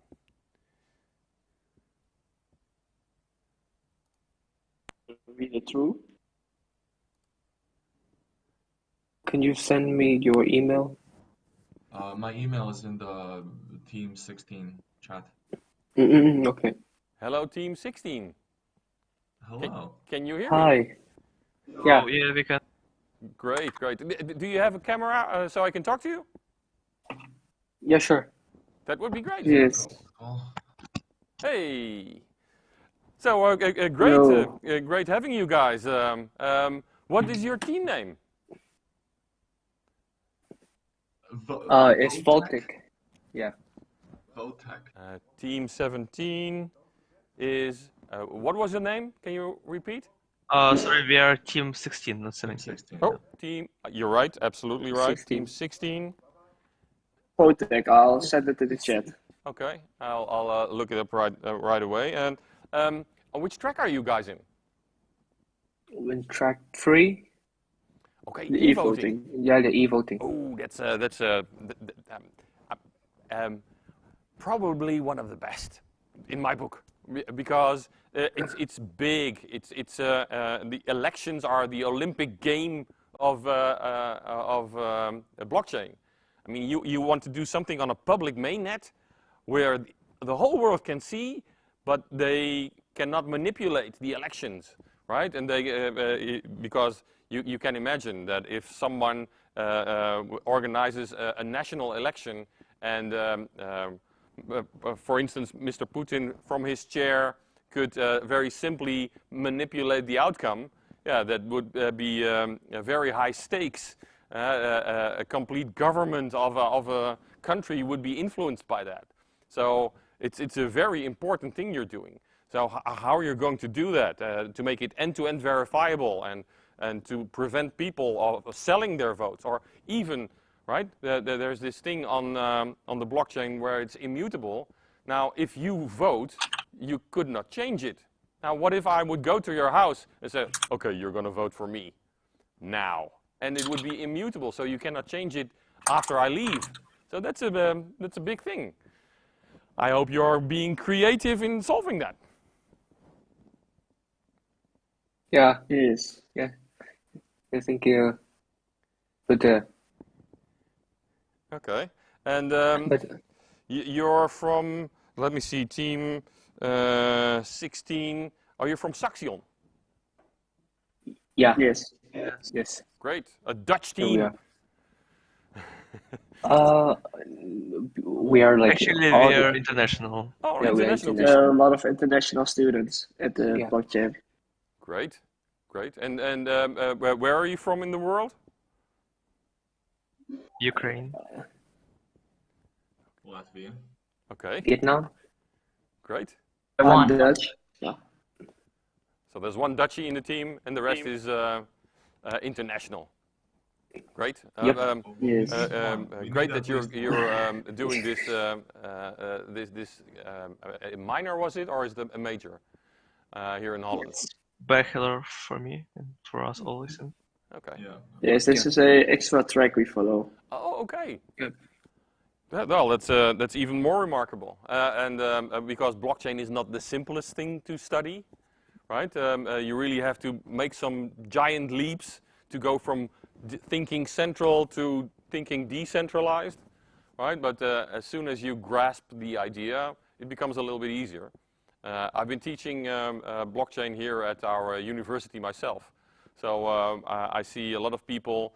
Yeah, well, still the coin has to drop, as we call that in Dutch. But as soon as that switch goes on in your mind, then you can make so many beautiful things with blockchain, right? And maybe I'm a bit on the positive side, but I think lots of big problems in our society can be solved with blockchain. And the thing you're going to start with is e-voting, right? Imagine all these people sitting on their couch using your app and voting at the next election. That would be super great.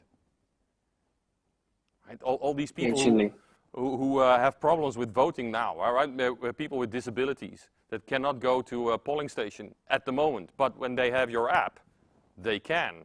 Or people that have to stand in line. In America, sometimes people are standing in line for 6, 7, 8 hours to cast their vote. When they can vote from home, that would make it more able to do so for many, many people that sometimes now have to take a leave from their work, and they could even use their app to vote during work. So it would be a big leap to have some tool like that. Yes. Yeah. Okay. I'll leave you alone. I'll be back maybe in the afternoon or tomorrow just to check in how you're doing. If you have any questions, you can always find us or me. I'm the one that wrote that document, that 40-page documents about the exploration of the field of e-voting. So I know a few things about that. If you need any help, then just send me a DM. Other coaches will be available also, of course. But I'll check in later to see how you're doing. Okay, I have one question. Tell me. If that is still possible. Is it possible to link your DigiD to vote to this system to verify your identity? There are several ways to verify your identity, right? DigiD is one, but there are also companies like Onfido that can do the checking of identity of people. If you ever opened a bank account, for instance at Bank or other online banks, they use this company Onfido, and they do the registration. So you have to show your passport, you'll have to use the app, and they give you instructions. So you cannot use a picture, you have to smile and turn your head and say something so they see you're still alive, and they will do the onboarding. So if I were you, I would not concentrate on the registration part, but more on the voting part. So registration can be done in many, many ways.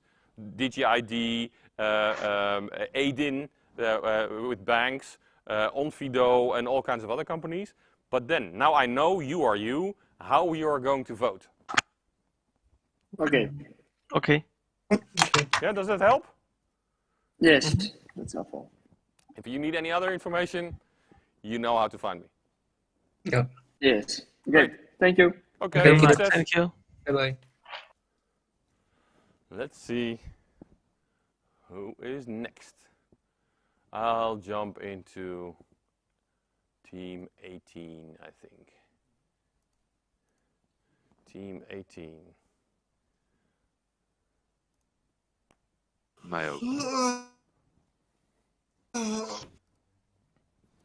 Good morning, gentlemen. Good morning. Good morning. Good again. morning. Oh, yeah, I was with you. Wait a moment. Goodbye, gentlemen. Goodbye.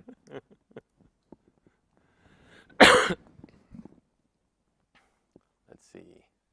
Team 29.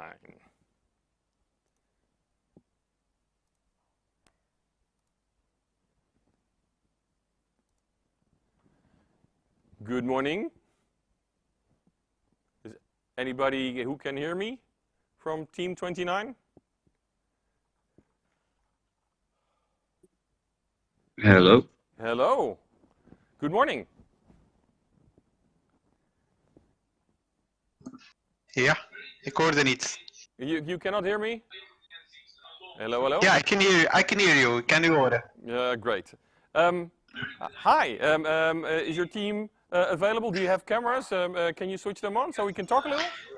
Yeah, first I have to switch off YouTube. One moment.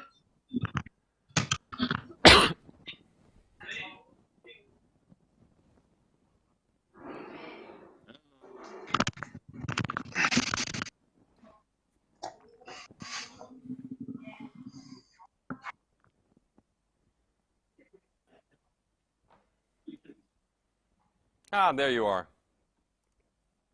Great. Gentlemen, nice to have you aboard. What is your team name? We were thinking about the Clueless Chargers, but it's still a silly name. You can yeah. still think about it's it. Just a name. Yes, yes. Maybe a better name will come up. You just had the ideation workshop, so it might not be or have sunk in right away. So take your time. That's not a problem. You're working in which track? In energy. Oh, in energy. That is a great track on the microgrid side of things. And thinking about all the stakeholders and all the business going around in that. That's great. Oh, you are at MAM, I believe, if I can see, I'm right? Yes. In Bruges. It's, I have not been there. I might come in a few weeks if the rules and regulations still allow. I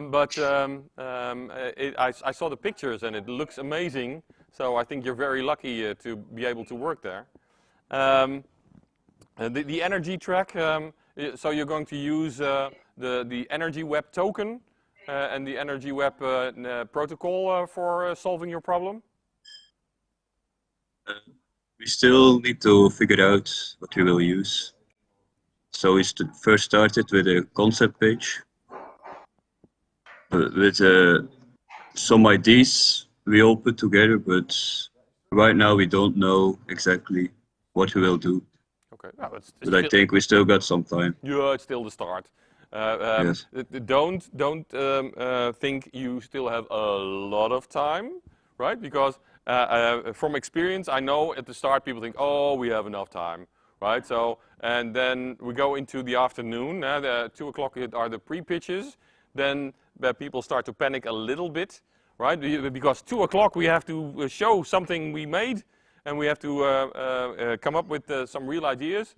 Then after 2 o'clock, after these pre-pitches, the pressure goes down a little bit. People get a little bit mellow. We go into the gaming track and the pub quiz and into the night, and people think, oh, everything is relaxed. And next morning they wake up and they say, we only have 8 hours left, right? So then they start to panic and running around. So keep that in mind. Plan ahead. Plan your work and work your plan. That'll keep you the most relaxed in this hackathon. Well, great. So you're all students from Ho West, I believe, right? Only me, Dries, and Reinhard. Okay. I'm a student as well, but I do the micro degree on blockchain. So I also work as a project engineer at Pfizer. Cool, cool. Great. Well, so you'll have all kinds of disciplines in your team. The more, the better. I mean, that could help a lot. Okay, great. I'm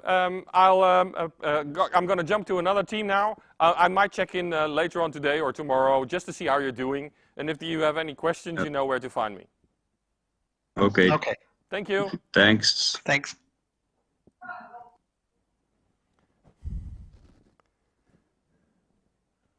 Let me see.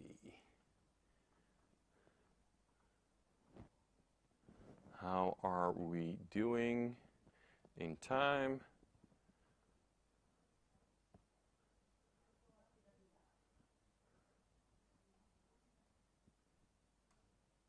Team 7.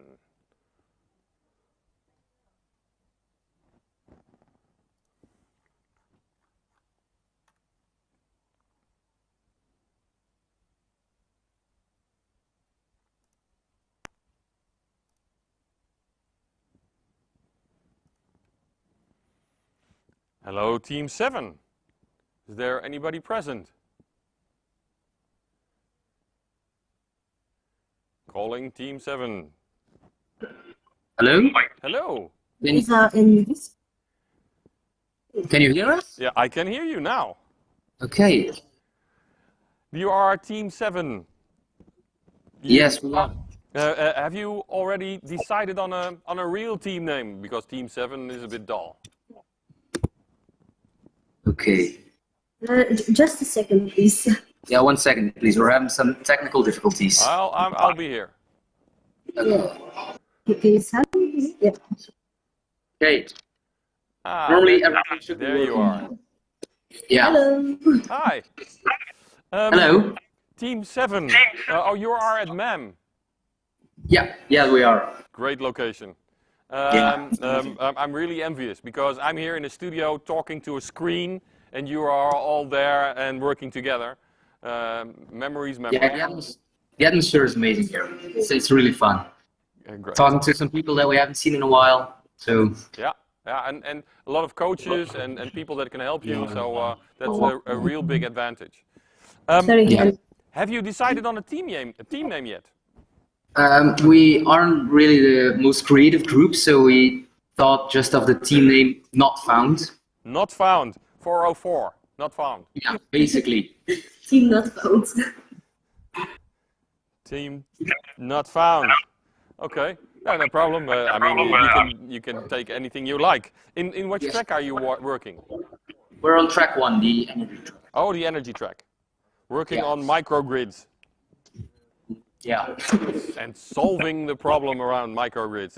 What if my neighbor wants to buy the electricity my solar panels generate, and how are we going to settle that? And we still have to use the public infrastructure, so they want a piece of the action too. And so many stakeholders that you'll have to keep honest, right? So they will not cheat. So that's an interesting track. Yeah, very interesting, very interesting. We're really interested in how or what problem we'll exactly solve, because we're still in the air, so to say. We've got some ideas floating around, but yeah, not sure exactly what we're going to do. So yeah, well, you're still in the ideation phase, right? So you'll have to come up with a version 0.00001 at 2 o'clock, right? To present to your challenge owner, and they have a very distinct assignment from me. They can say anything to you except but. So they cannot say, yes, but have you done this? Or yes, but have you thought about that? They are only available to help you. So ask any questions and really stalk them if they don't answer you. That's their assignment. And so after that pre-pitch, you can go to work. And even if maybe tomorrow evening your product will be totally different, right? That could be that you made a choice for that version 0.00001, and later on in the day you would say, well, we have a better idea. Just toss it out the window and start new, because nothing worse than and staying committed to a bad idea. Yeah. Right, it's a bit risky, but still, you better trade the bad idea for the better idea. Oh, great. Well, the team not found. I'm going to change the name of your channel.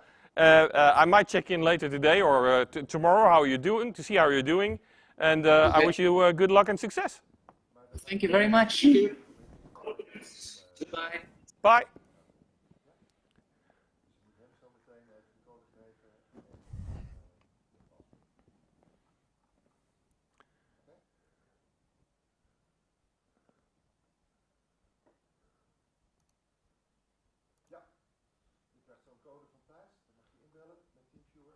Okay, I think this is about the best we could have done for now for touching base with the teams.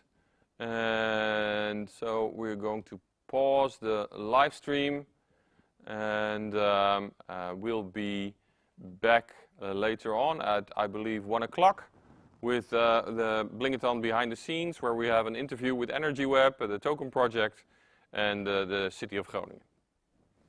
See you later.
No.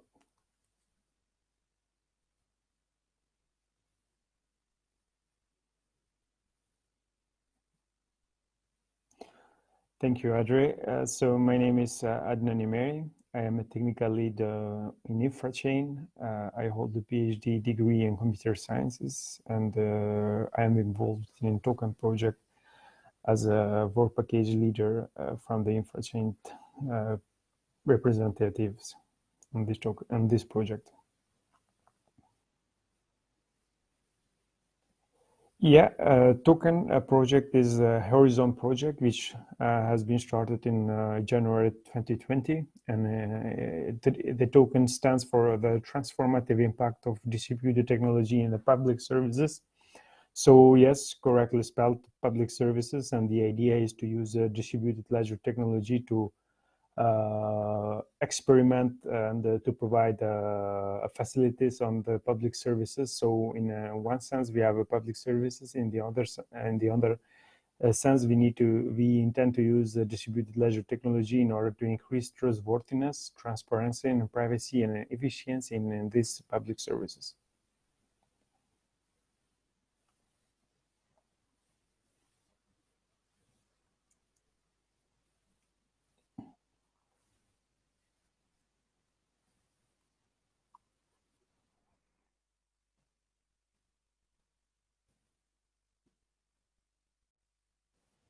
Well, that's the challenge and the key point of this project. So the idea is to facilitate and to allow also the civil servants of the public services, also the citizen, to have a little bit more control on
that, then we'll just start.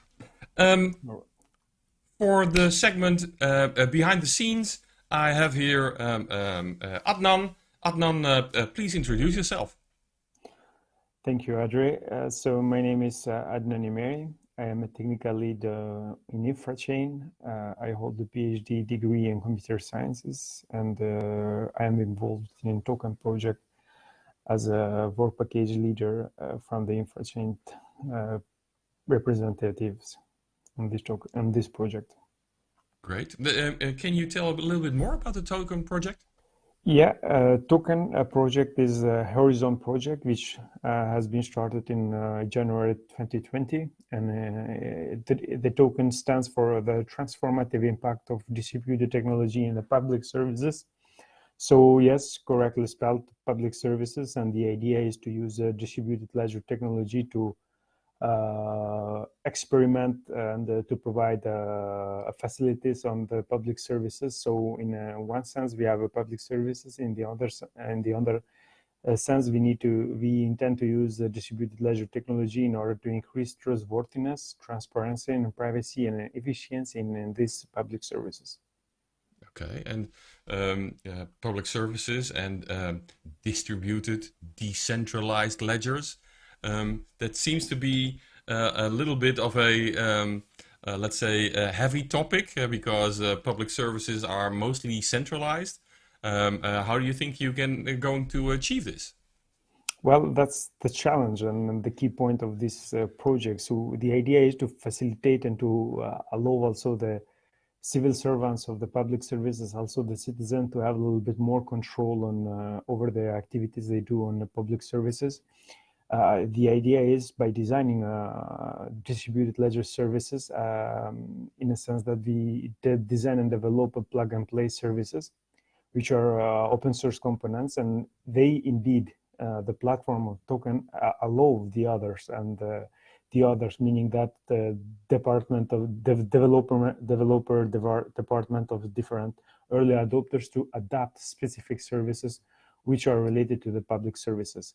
The way how we intend to achieve that is by having at least 4 different pioneer use cases on public services. So each of them will address some specific aspect of public services, and all these plug and play services might be engaged and used from these pioneer use cases. Okay, and can you name some of these use cases as an example? Yes, absolutely. Yeah, we have one of them which is it's about using a smart city, using data on a smart city. One of them is management of a distributed funding. One of them is in a public procurement, and one of them is entirely focused on the mobility aspects and last mile logistics and for the smart cities. Okay, so, intriguing. Yeah, it's quite, I have to say, it's all the use cases have their own, let's say, specificities, and they intend to solve some like niche on the market which existed before.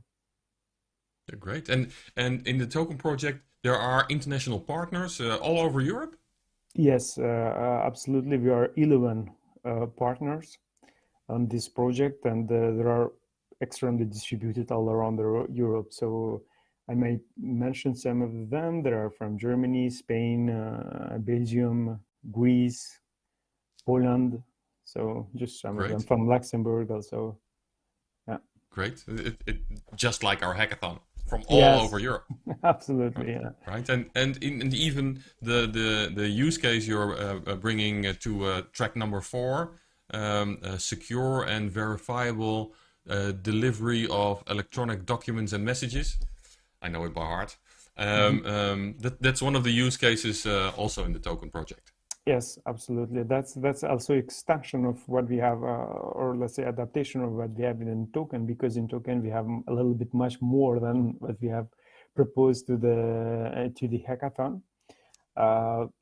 Token indeed has some additional services which are also focused on notarization, decentralized storage, decentralized identity and message, and even streaming, which is a little bit related to the topic which we have proposed for the hackathon. But the innovation radar of the token, it doesn't end here. Indeed, we have a large scale of services which might be used from different contexts and from different use cases to solve, with the focus, to solve the issues on the public sector services.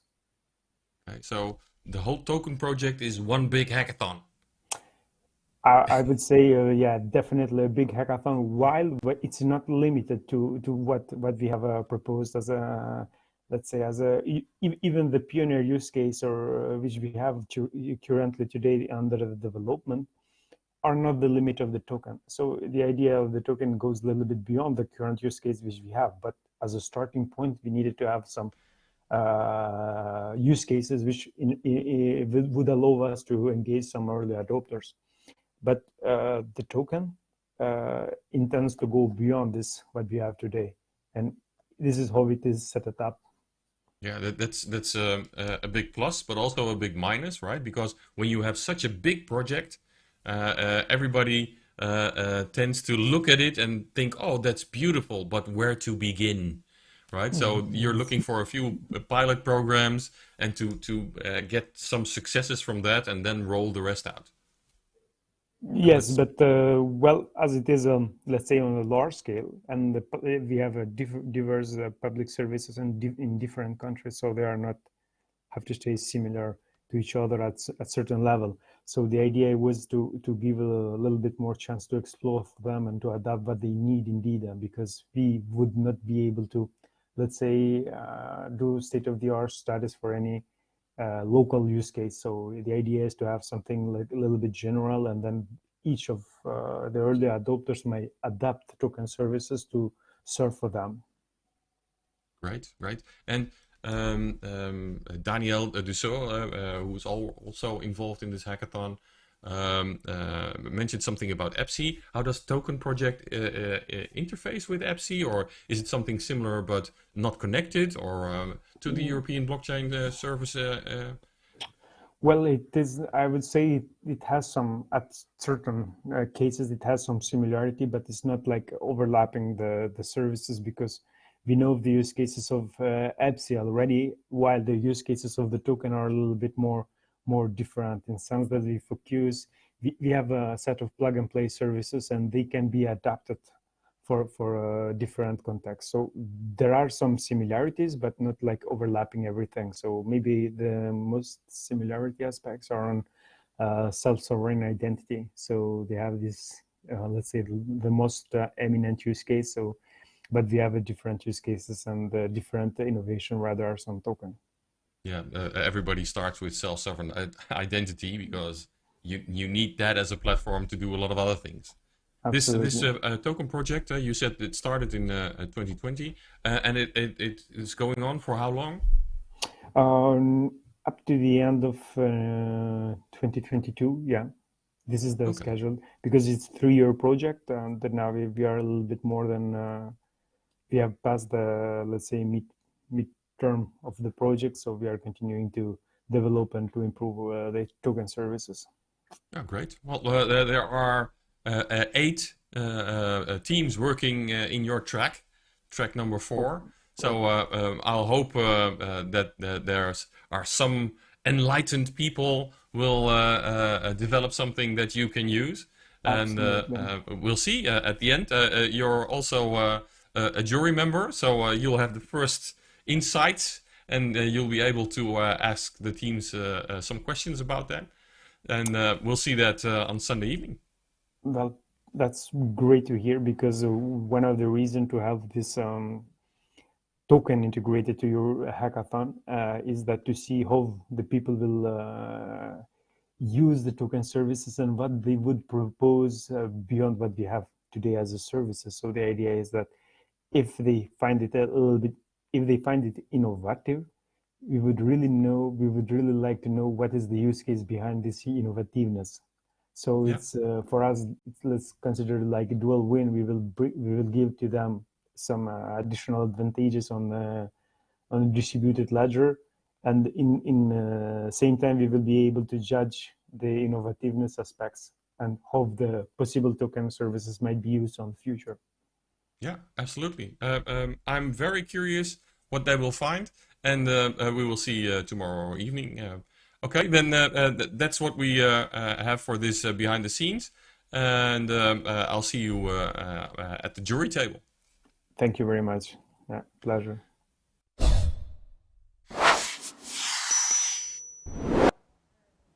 And we're back. Hello again. We're still in our segment behind the scenes. And next to me I have Renske Stumpel from the municipality of Groningen, the city of Groningen. Yes. And we're going to talk a little bit about how Groningen is working with all kinds of projects and how innovative they are. Renske, you are here in two different departments, so to speak. You're here from Bling, but you're also the city of Groningen. Yes. Can you tell a little bit more about what is Groningen doing? We've seen a lot of things. The vice mayor was on the Groninger Forum, which is a super innovative building, but you're probably doing lots of other projects. Yes. Thank you, Adri, for the introduction. Groningen is currently participating in, I think, over 15 European projects. So I'll just name a few. Because, of course, we have this fabulous Interact North Sea Region Bling project.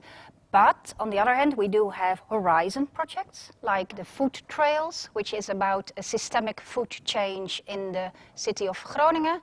We have several projects with hydrogen. Okay. We have project on mobility.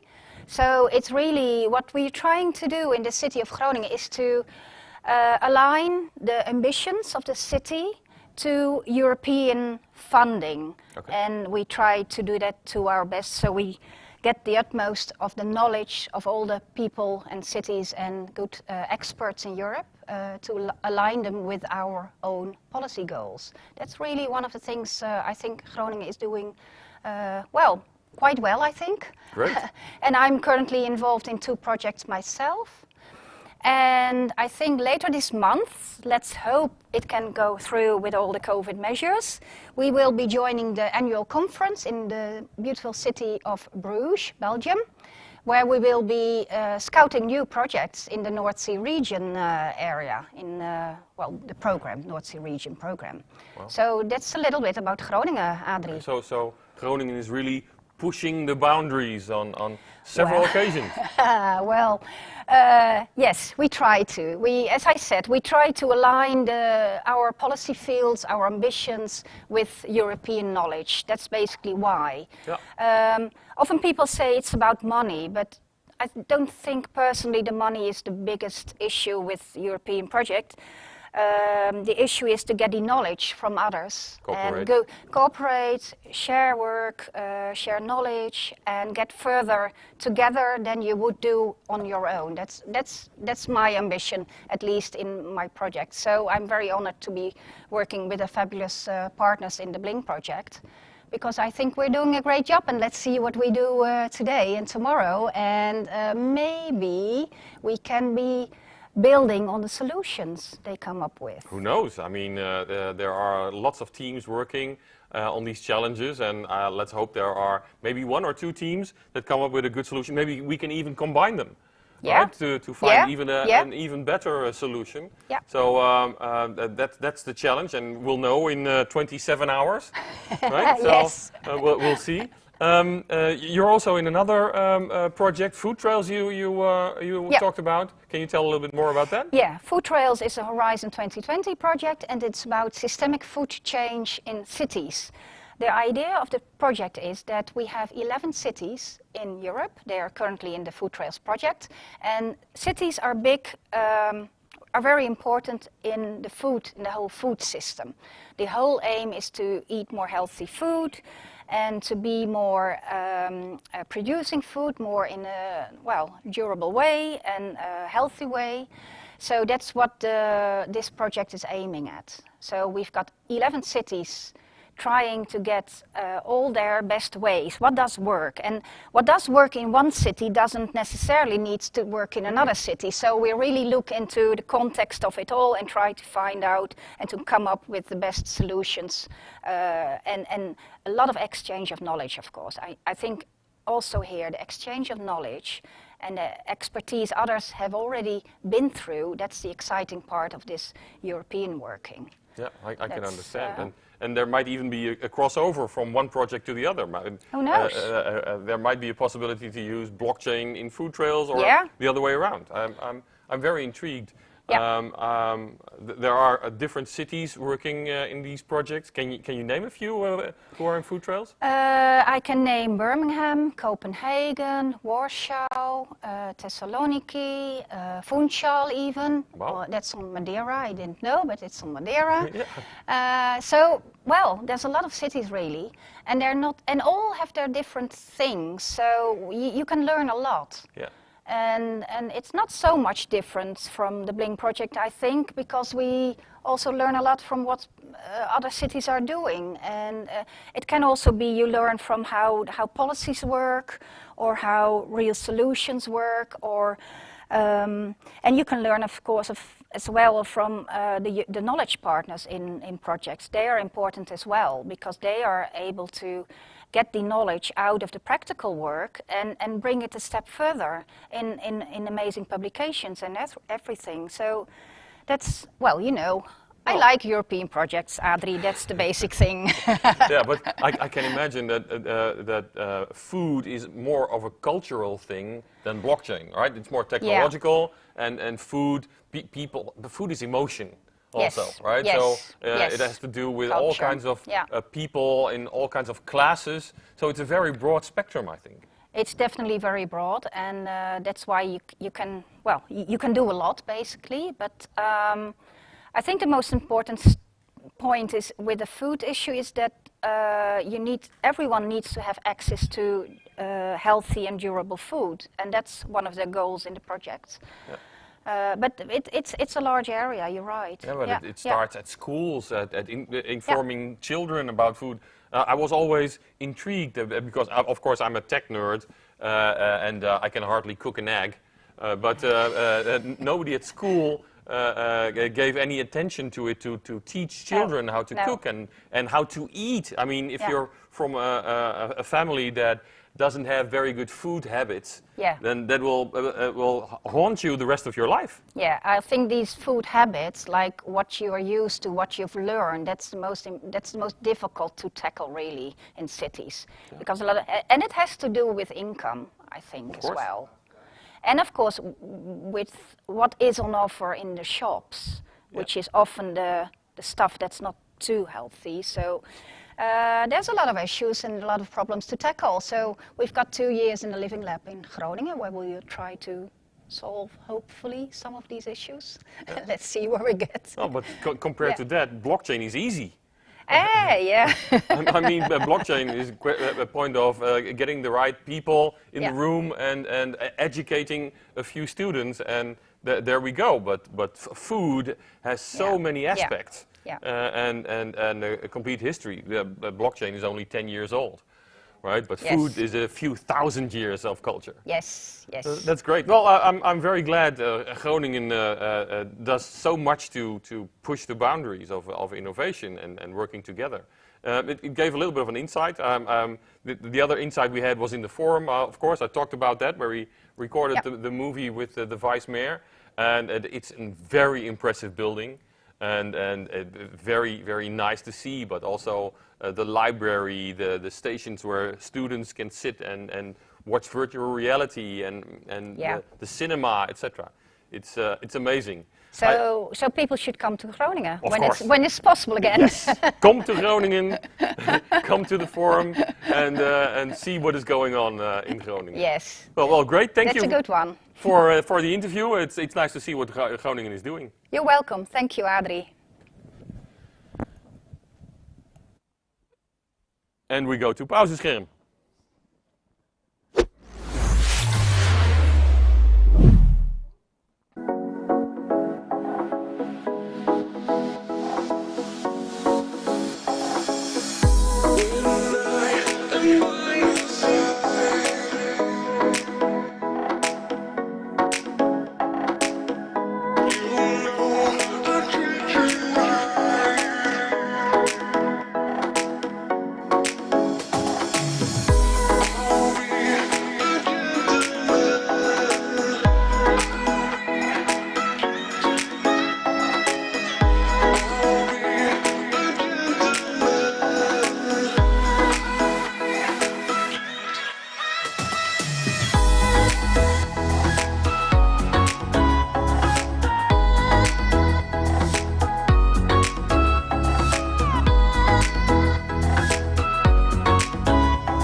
and welcome back, hackers. In this segment, we are going to talk about real-life blockchain applications. And one of the applications I want to put in the spotlight is a project we're doing here in Emmen, a local project. It's called Energy Knip, which is Dutch for energy wallet. It's a sustainability project where the data of the houses is shared with the municipality of Emmen in exchange for a local crypto coin. Emmen is separated into 28 different neighborhoods, and the municipality is interested in the sustainability properties of the houses. Do you have solar panels? Do you have a heat pump? Etc. And they can use that data to have a future policy better adjusted to the residents. Now, there is a little bit of a problem with data, privacy. And we had a special trick where the data is shared absolutely anonymously. And what we are going to do is every house in Emmen will get his own identity on the blockchain. So we're not registering people, we're registering houses. And in this way, there is no privacy problem.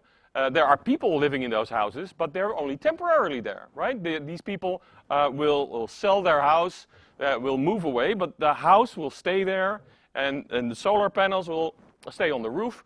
And so we have separated into these 28 neighborhoods, and the municipality of Emmen will get that data and be able to look at these 28 neighborhoods and compare them. Which neighborhood are the most solar panels? Where do we have the most heat pumps? Etc. And we all do that into this program, the Energy Knip.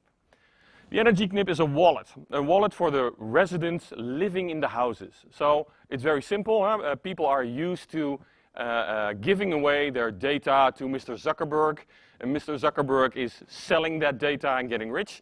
In this case, the people are sharing the data anonymously with the municipality and being rewarded for that. For about 30 questions, they will get a reward of about around 50 euros. And so that's a lot of money for only 4 minutes work. With these coins, they can go to a local retailer and they can buy stuff, and the local retailer goes to the municipality and gets his euros. So it's earmarked money.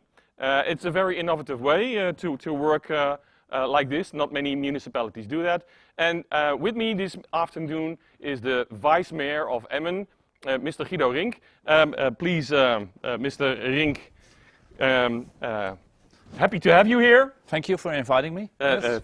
Thank you for being here. And could you introduce yourself to the audience? Yes, I'm Guido Rink. I'm Vice Mayor of the municipality of Emmen. I have in my portfolio economical affairs and social affairs, and I'm here because of the economical affairs, because the crypto coin will be spent at our local company, so that's really nice. Absolutely. So it's a win-win-win situation.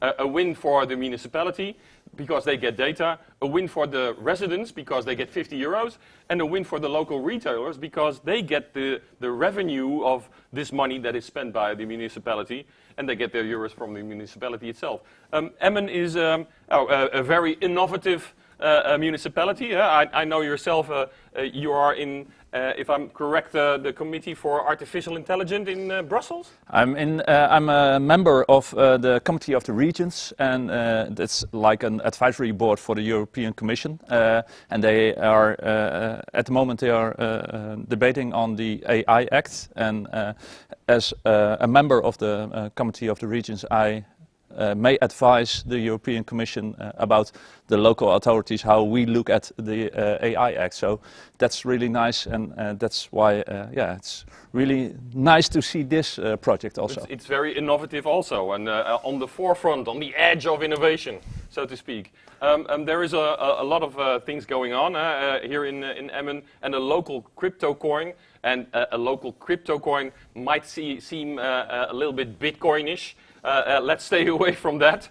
But a local coin could be a big opportunity for lots of different applications, maybe even food banks or other ideas in the little talk we had introducing this. We talked about a cryptocurrency. You told naber.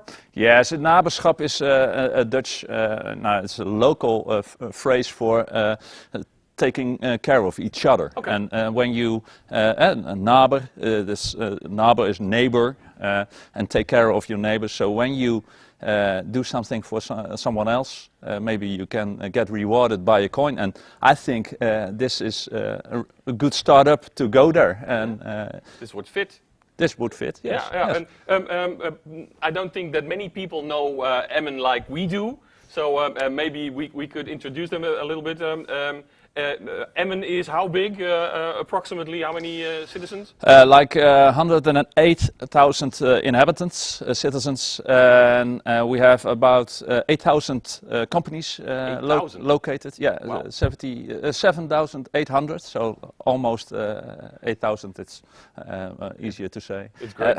And in that way, there are a lot of companies doing business with chemicals, green chemicals, bioplastics, biopolymers, but also circularity, the PET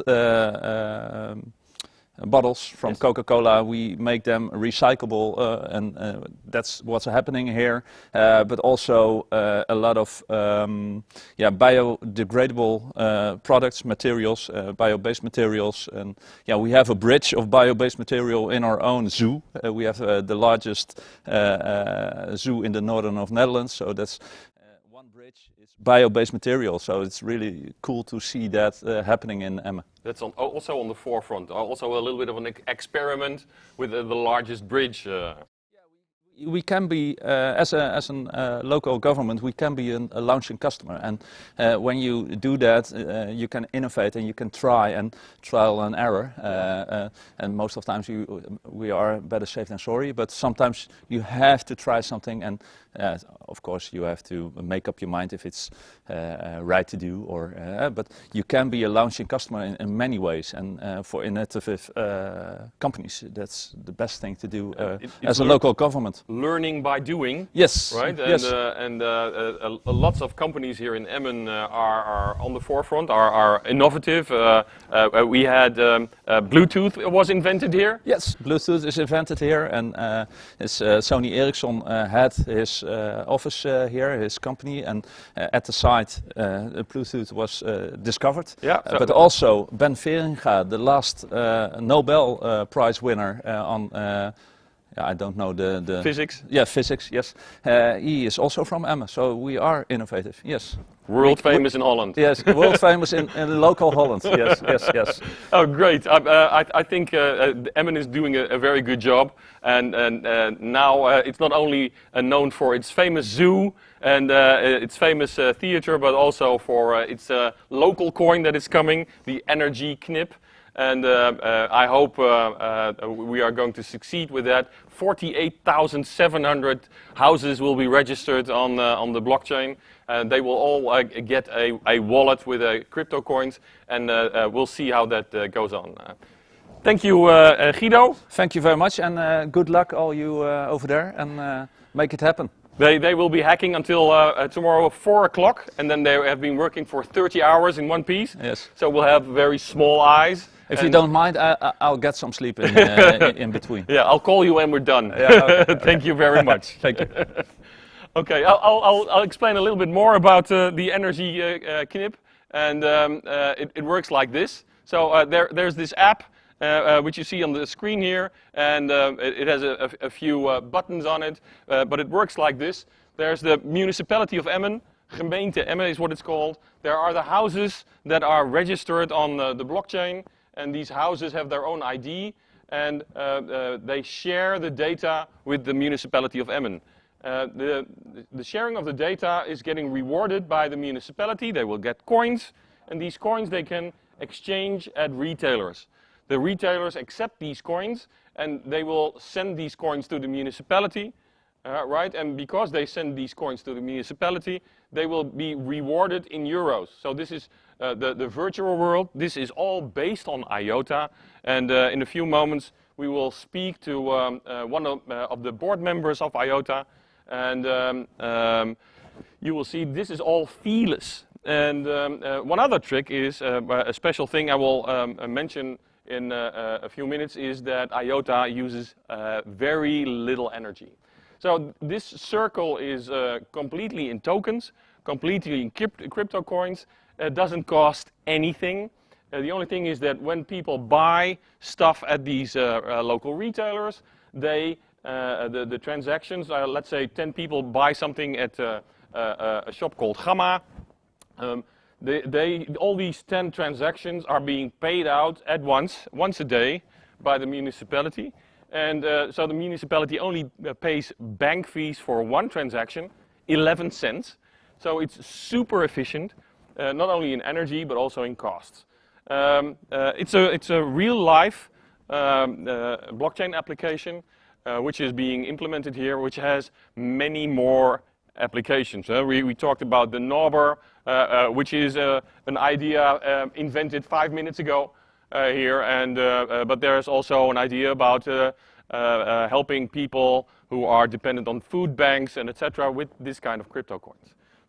A very simple idea, and let me see if I have my guest speaker here, and who I can talk to. That should be Navin of the IOTA Foundation, and I will go to main stage, and there is Navin, and I'll see if I can get you on the screen a little bit larger. Hi Navin, can you hear me? Hey, can you hear me? Yes, I can hear you. I'll switch on my camera so you can see me also. You are live on our stream at the moment. And all the hackers are working in the hackathon. I just spoke to our vice mayor of the municipality of Emmen about our energy knip, our energy coin, and which is built on IOTA. And when I want to talk about IOTA, you're the man. Yeah. No. Hi. Hi. Thank you. That was quite an introduction, right? Yes. Now, Navin, can you please introduce yourself to the audience and tell who you are? So my name's Navin Ramachandran. By trade, I grew up as a doctor. I qualified as an interventional radiologist, and I still work in London as a radiologist. And during that time, I was doing a lot of work in medtech, and then came across. Well, I was working initially in information modeling and semantic interoperability. So we did a lot of work around that, and we're looking at how data moves between hospitals and patients and between patients.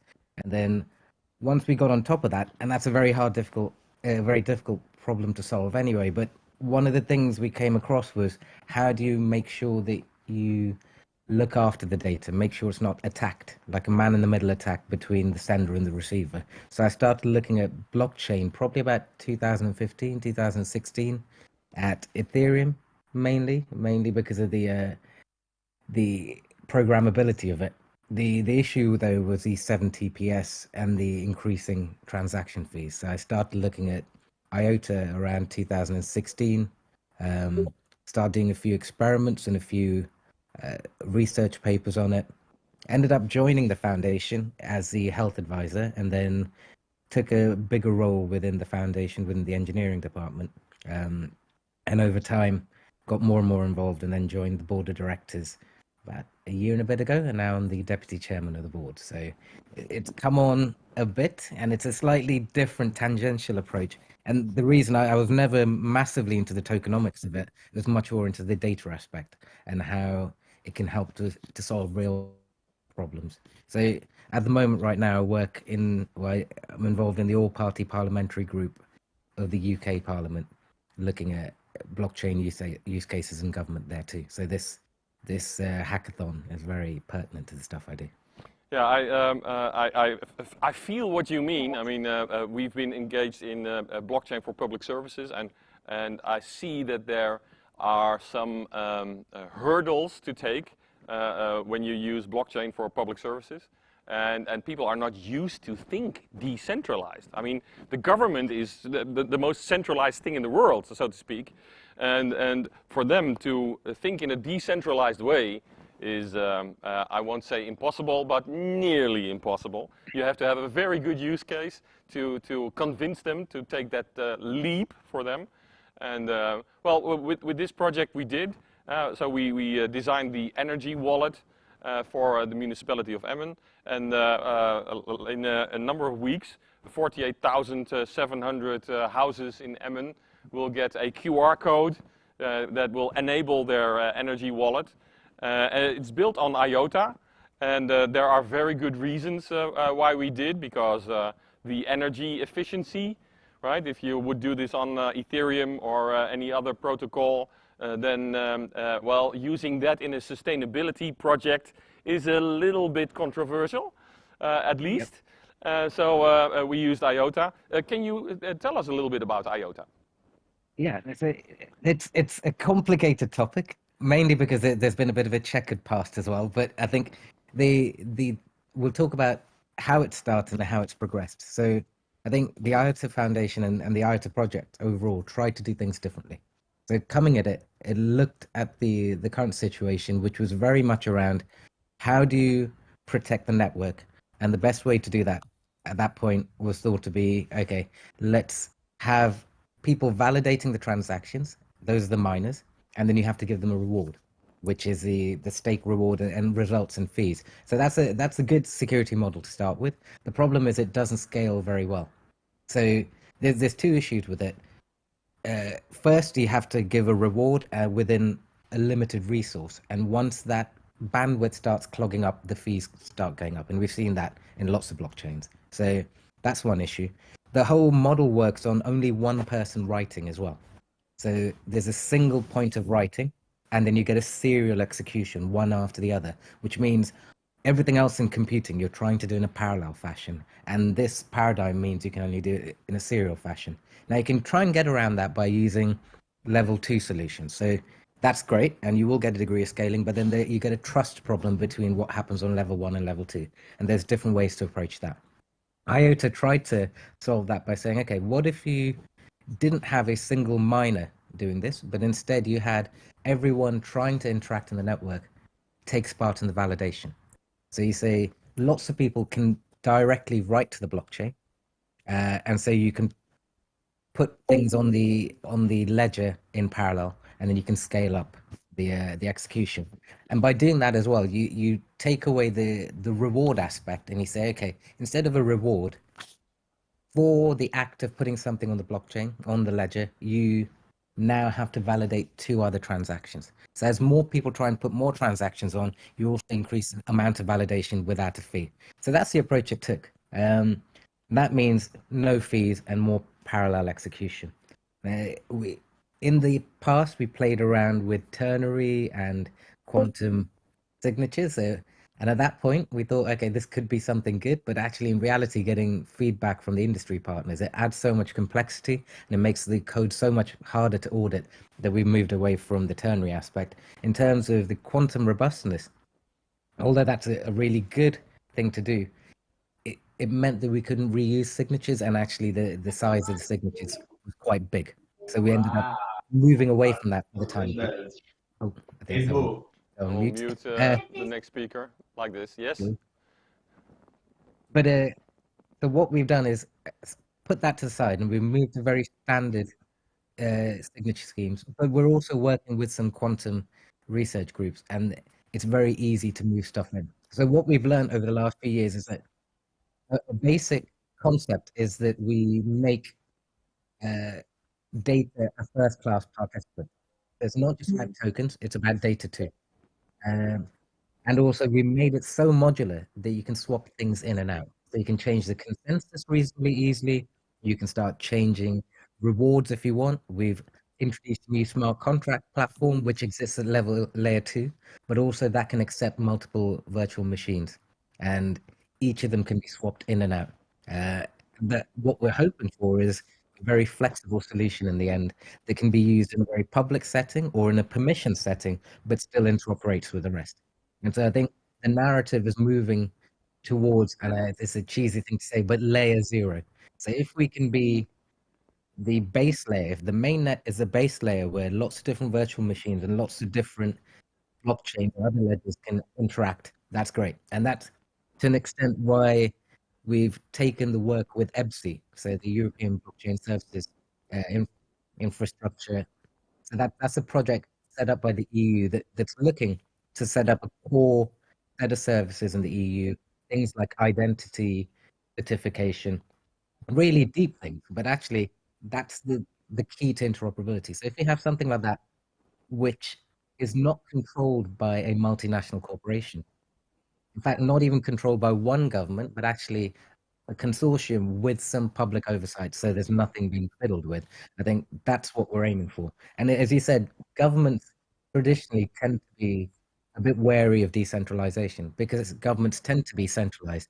I think there is an acceptance from most governments right now that the bigger threat than decentralization is monopolization by certain tech companies. Yes. So I think that's a very good angle to take to say, like we're not going to be the threat in this model. What we're trying to do is empower the citizens and actually give you some, together with you've been given the power by these citizens, and you together can control the system rather than it being taken over by supranational.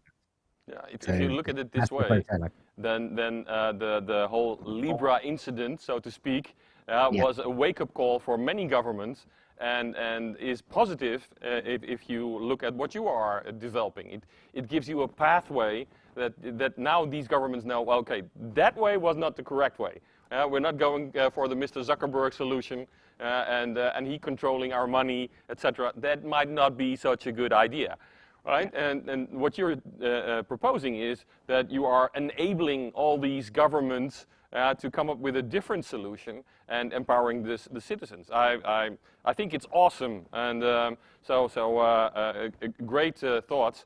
If I have to explain IOTA to other people, right, who are used to think in miners and all kinds of other stuff, I always say, well, IOTA solved this trick where the customer is the miner, and you don't have to pay the fees because you are the miner yourself, right? There is no conflict of interest between miners and users, and because every transaction must confirm 4 to 8 transactions now, it's a flywheel which starts spinning faster and faster instead of coming to a standstill like with the miner network. So yeah, well, people are very intrigued by that, and even the feeless aspect of IOTA is, to most people in the crypto scene, is mind-boggling. Why would you use something that has a fee? How do they have their business model? These people cannot understand. Why would you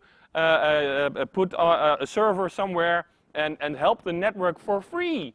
Well, I do, and lots of other people do. Well, why wouldn't you? For $100 a year, you have your own node, and let's go, right? So I think there's enormous potential for this solution.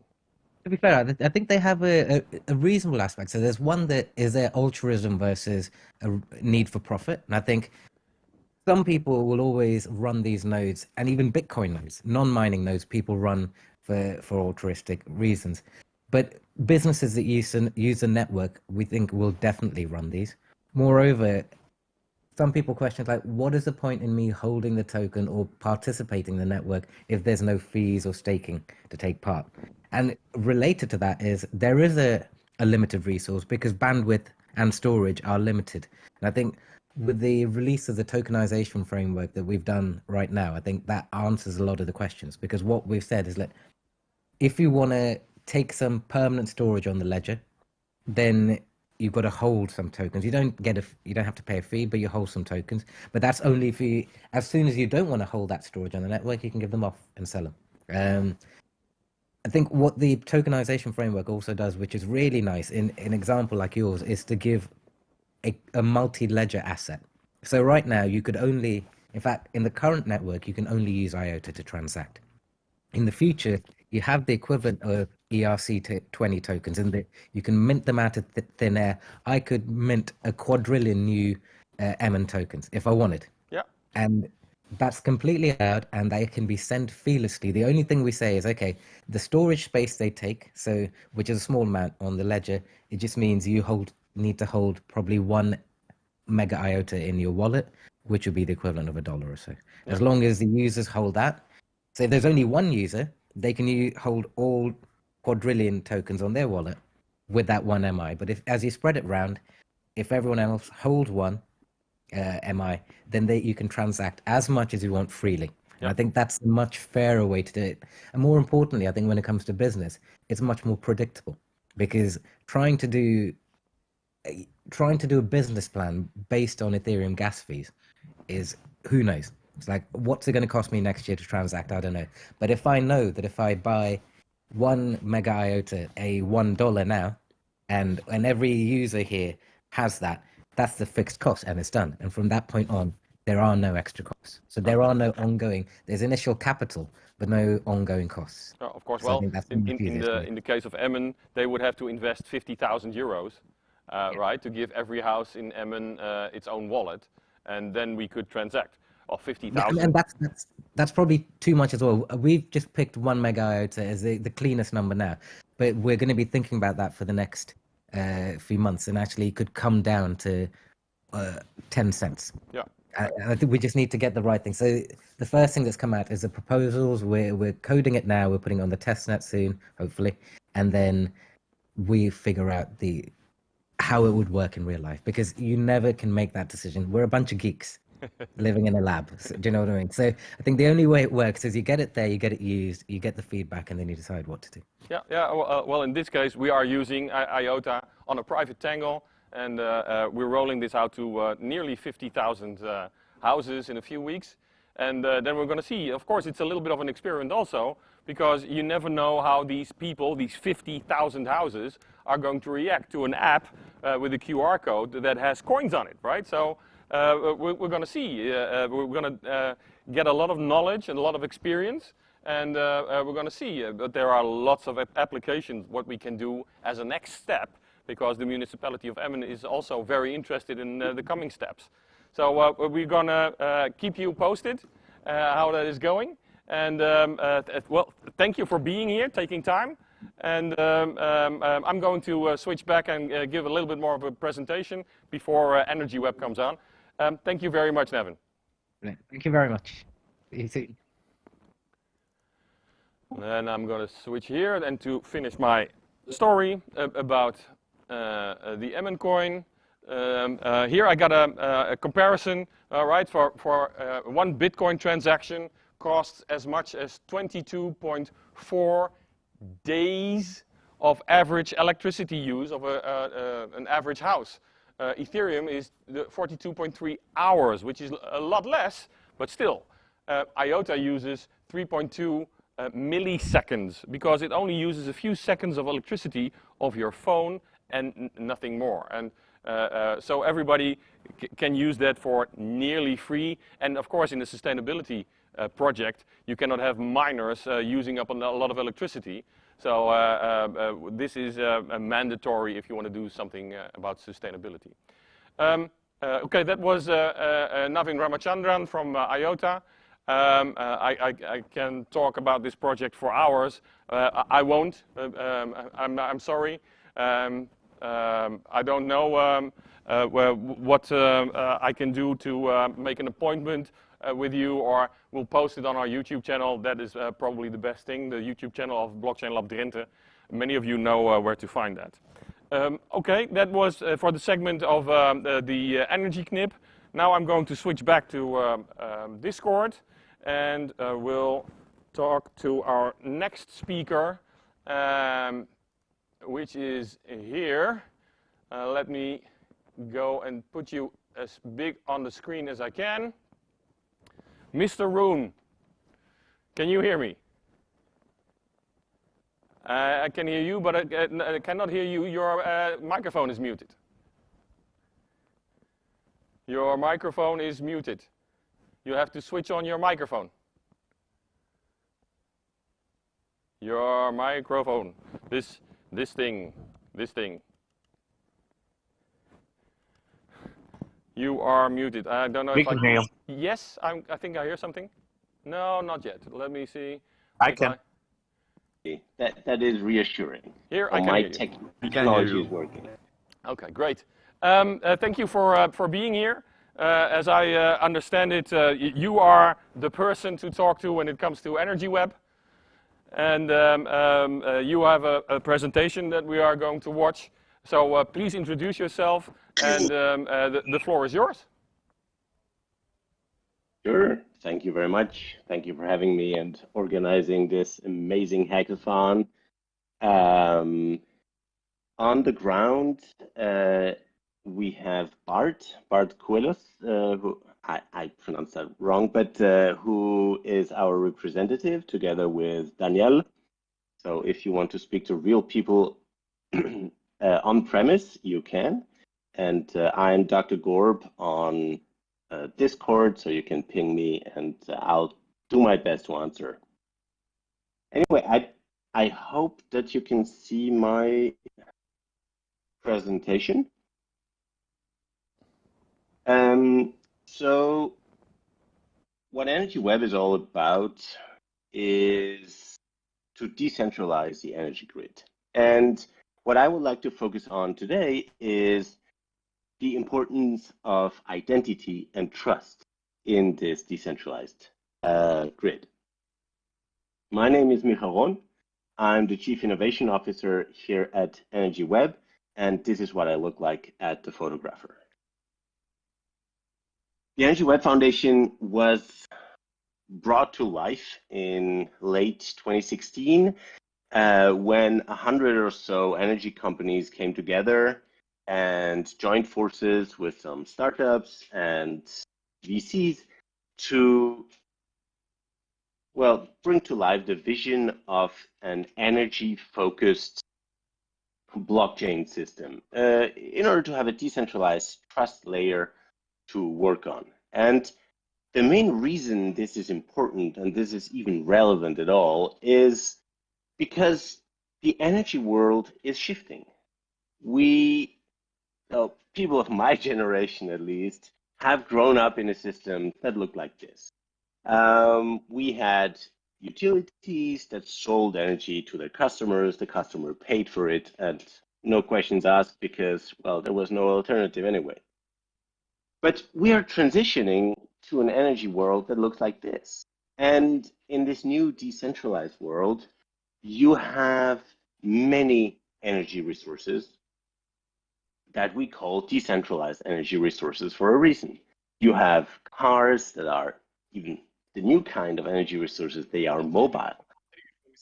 You have photovoltaic, you have wind, you have legacy utilities, you have all kinds of energy production and consumption, obviously. And the consumption patterns are shifting too, so we need a much more intelligent grid to take care of this.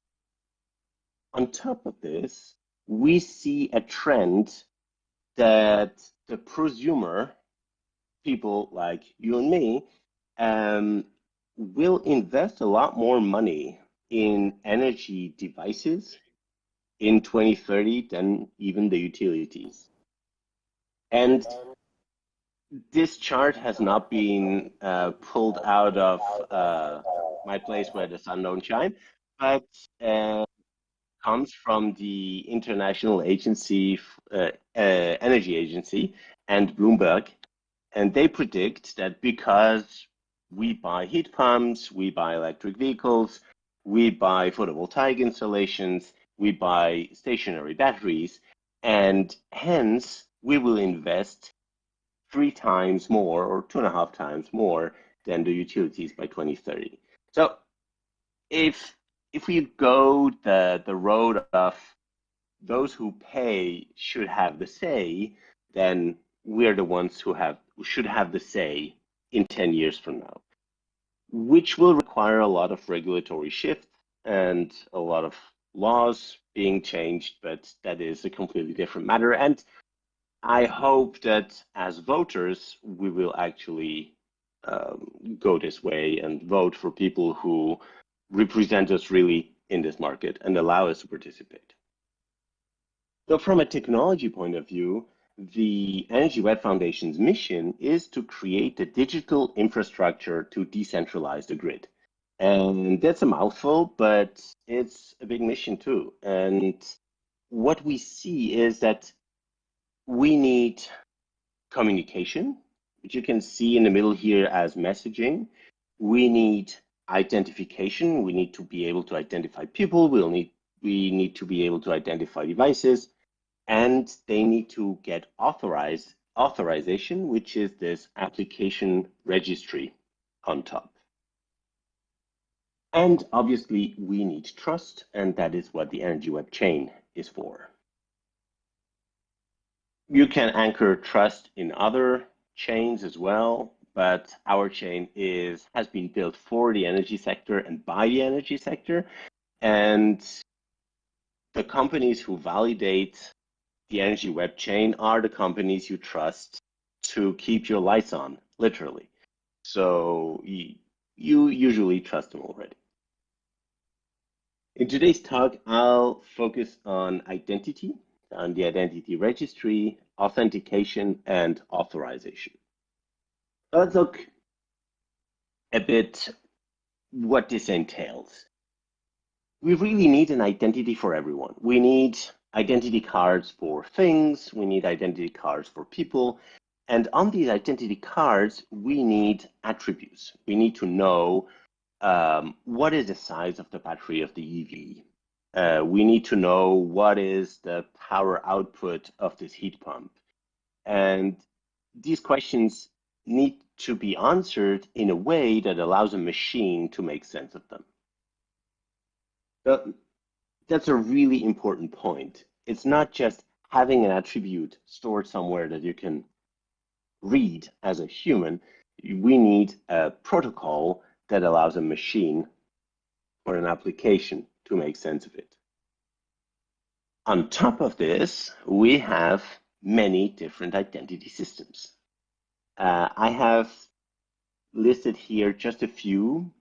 The big ones like Kilt and Sovereign are pretty well known, and the other ones are a bit less known. But if you look at the DID method list, which is kind of the repository of all the existing identity methods, you will see that there are probably over 100 identity methods so far. Could the people who are not presenting mute themselves? That would be really nice. So what does it mean to have a digital identity? A digital identity means that you create your identity and you can create it yourself. A digital identity is nothing more than a key pair. So anyone can create one. We know how to create a key pair. It's just creating an address. It's a Web3 API call, and anyone can do this, and you can store it then in the identity registry. Storing something in the identity registry just means that you associate a specific DID with a specific public key. It does not identify you. It does not allow anyone to make sense of what is going on.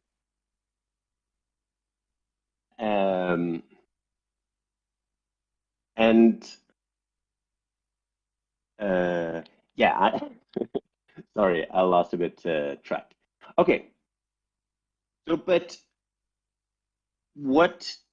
how can you add an attribute? So let's take a concrete example. Alice here wants to convince the world that she is a customer of a DSO, let's say Fluvius. So she makes the claim that she is the customer, which we call the claim creation process, and she can do this on her own, all alone, and send this claim that she created to Fluvius. And Fluvius looks at this claim and issues this claim back to Alice.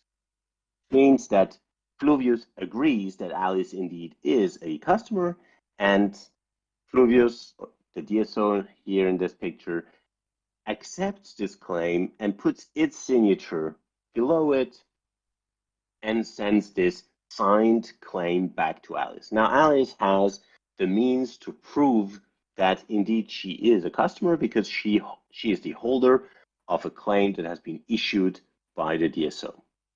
She can then store this claim in her DID document or identity wallet, which can be anything really. It can be some on-chain storage, it can be off-chain storage, it can be a smartphone, it can be anything.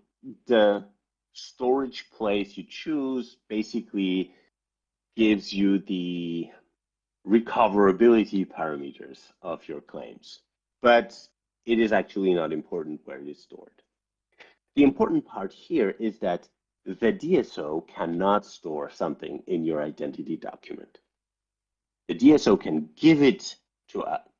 give this claim to Alice, and Alice can store it in her identity wallet, but the DSO cannot put something in her identity wallet without Alice agreeing to this first. And this is a very important distinction because all the identity systems that we have today, you take Google, Apple, Facebook, Active Directory, your enterprise identity system, you name it, in every one of those cases, the administrator of the identity and access management system has the power to put a claim in your identity document, and you have nothing to say about it. And if you really want to have a self-sovereign identity, this is a very crucial element of the system. So let's go back to this machine-readable trust. Actually, some people say, but we already have that. We have SSL, we can sign certificates, and everyone can trust these certificates. But a certificate has a very limited functionality. It only claims that you are some identity that you can authenticate as such, but it does not give you any authorization attributes. It does not give you any attributes at all, actually. So the only thing it gives you is the ability to prove that you are the certificate holder. On top of that, any root authority, if you know how SSL works, there is this tree of signatures that is required to validate an SSL certificate, and any one of these signatories has basically the same power. You cannot make any distinctions among them.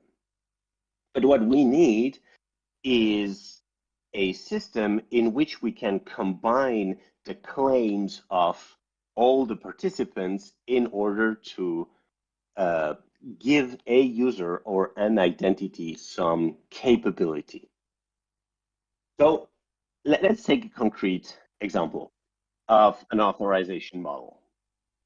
In this case, we have Fluvius, who is a DSO, a distribution service operator, and we have Apsitec, who is a Belgian PV installator, and we have Bebat, who is the Belgian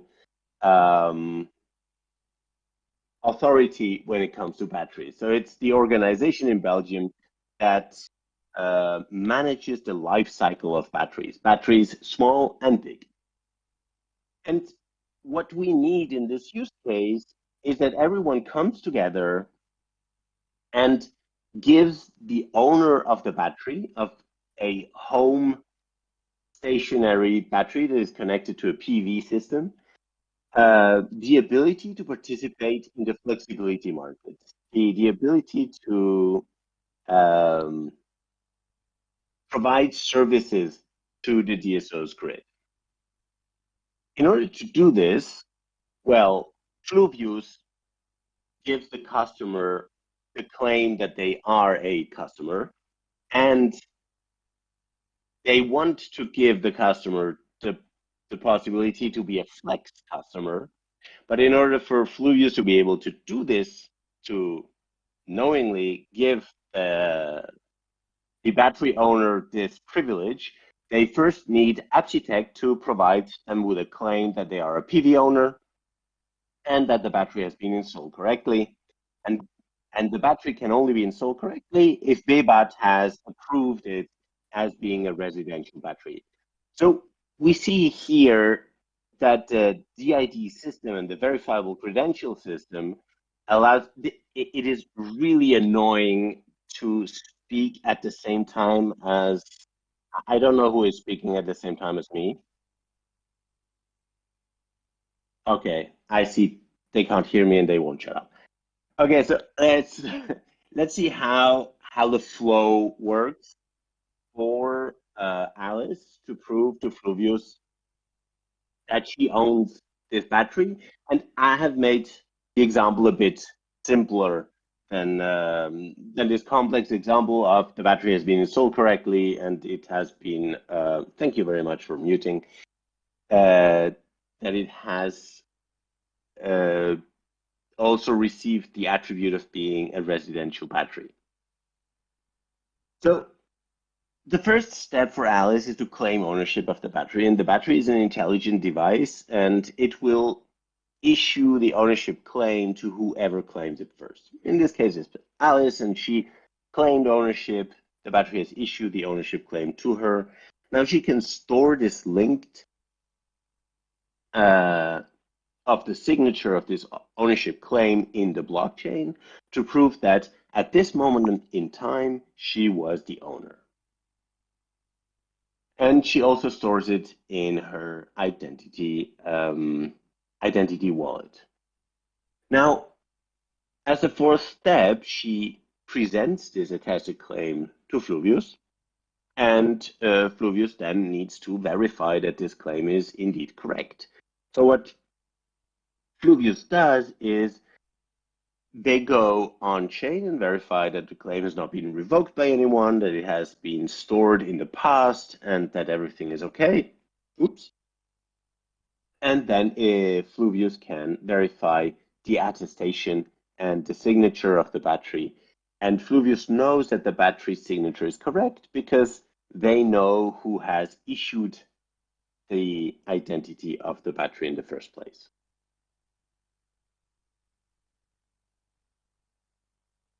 But this is very different, actually, from a centralized IAM. And I would like just to point out what the difference really is. So in a centralized IAM system, the user sends, when they want to authenticate and be authorized to use an application, they send proof of authentication, they send their credential. And then the counterpart, the server in this case, goes to Active Directory in this case and checks that the credentials are okay. But there is a gatekeeper. The company who runs this Active Directory service is the gatekeeper, and they can shut the service out of this Active Directory system whenever they want. Whereas in a decentralized identity access management system, the user does not present credential, they present proof.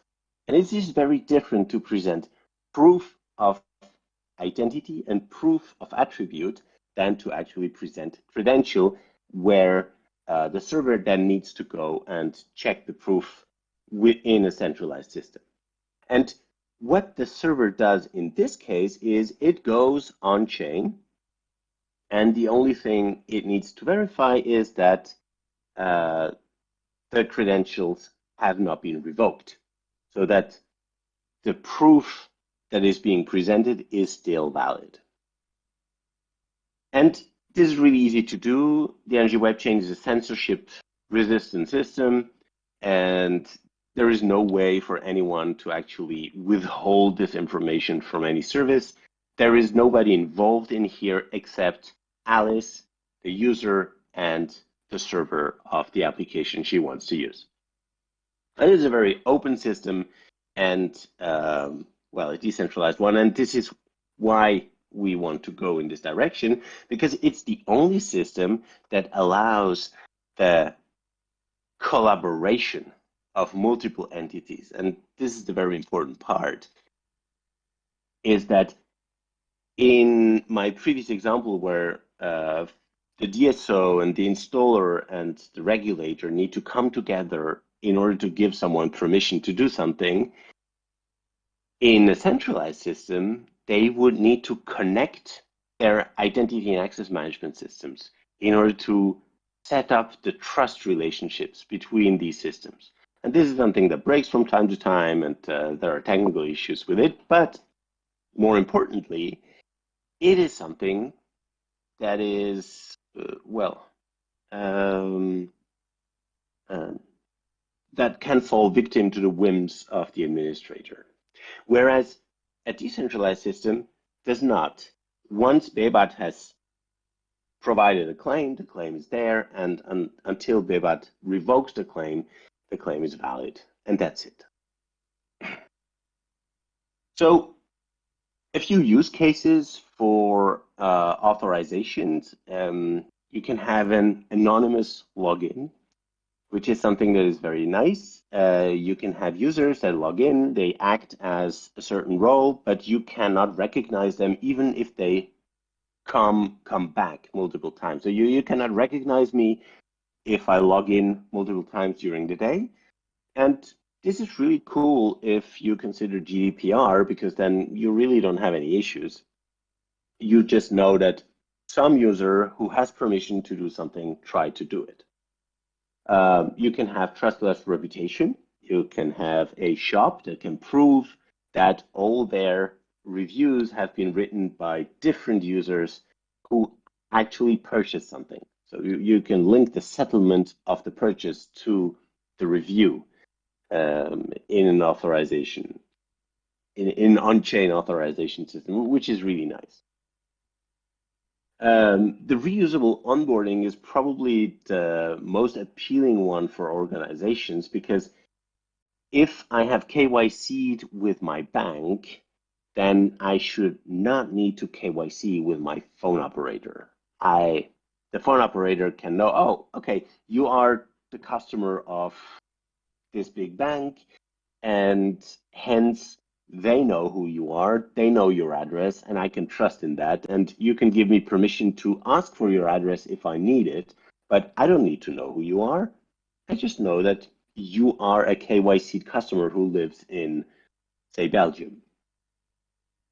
This would save a lot of money for a lot of organizations.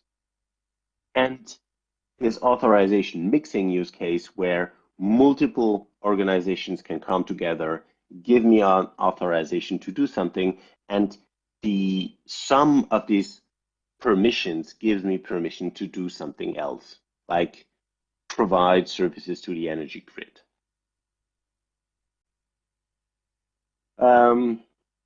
Maybe in the interest of time, I'll just go over these.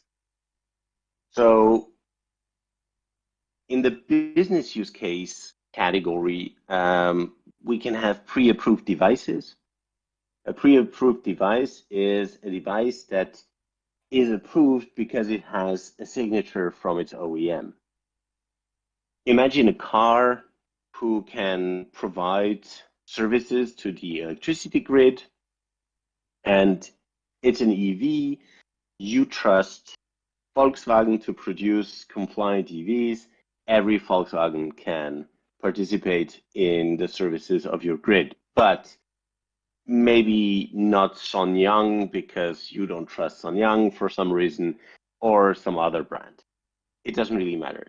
The important thing here is that the car would be able to prove to you that they are a Volkswagen or an Audi or a Peugeot.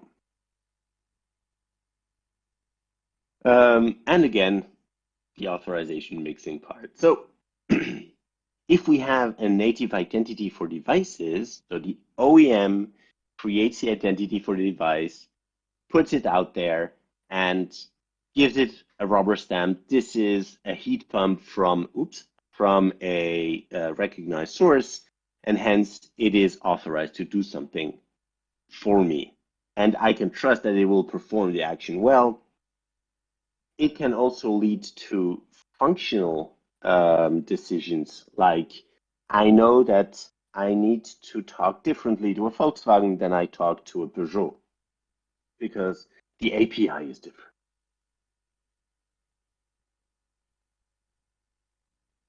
This leads to, well, providing services to the grid, as I said before, but it could lead to something very interesting, like taking your electricity contract with you on the road. In Europe, we have this concept of an accounting circle when it comes to electricity.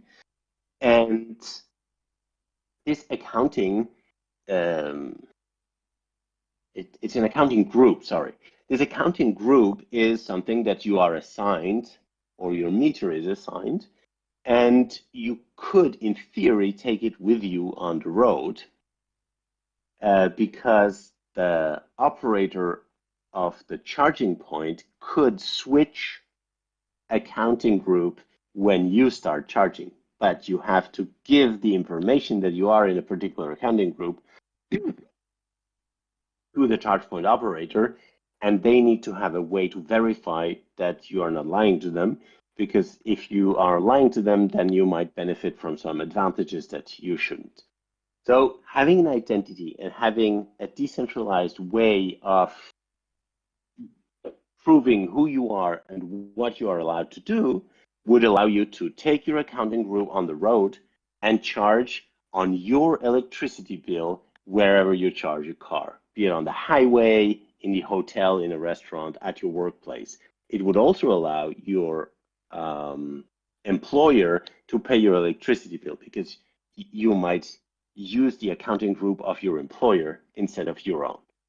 But this is a very interesting use case. It would allow the simplification of settlement and invoicing for EVs tremendously. So to recap, in order to decentralize services, we need authentication. We need to know who we are talking to in a machine-readable way, in a recognizable way. We need to have authorization, which is something that does not exist yet. We need to be able to authorize people to do something based on the attributes of their identity. And we need the ability to mix and match these attributes as needed. And lastly, we need communication. We need the ability to communicate between the services in order to, well, in order to exchange messages, because without communication, there is no service. And we are building a messaging system within Energy Web, but it is not available for use yet. So I encourage anyone to use IPFS as the communication system. It's a very capable communication system. It's a very versatile communication system. It does not provide all the bells and whistles you would need, but for a hackathon, it's more than enough. And obviously, you need trust. So we encourage you to use the Energy Web chain for the trust layer, but you could use any other chain as well. Thank you very much for your attention. And if you have questions, then I would be happy to answer them.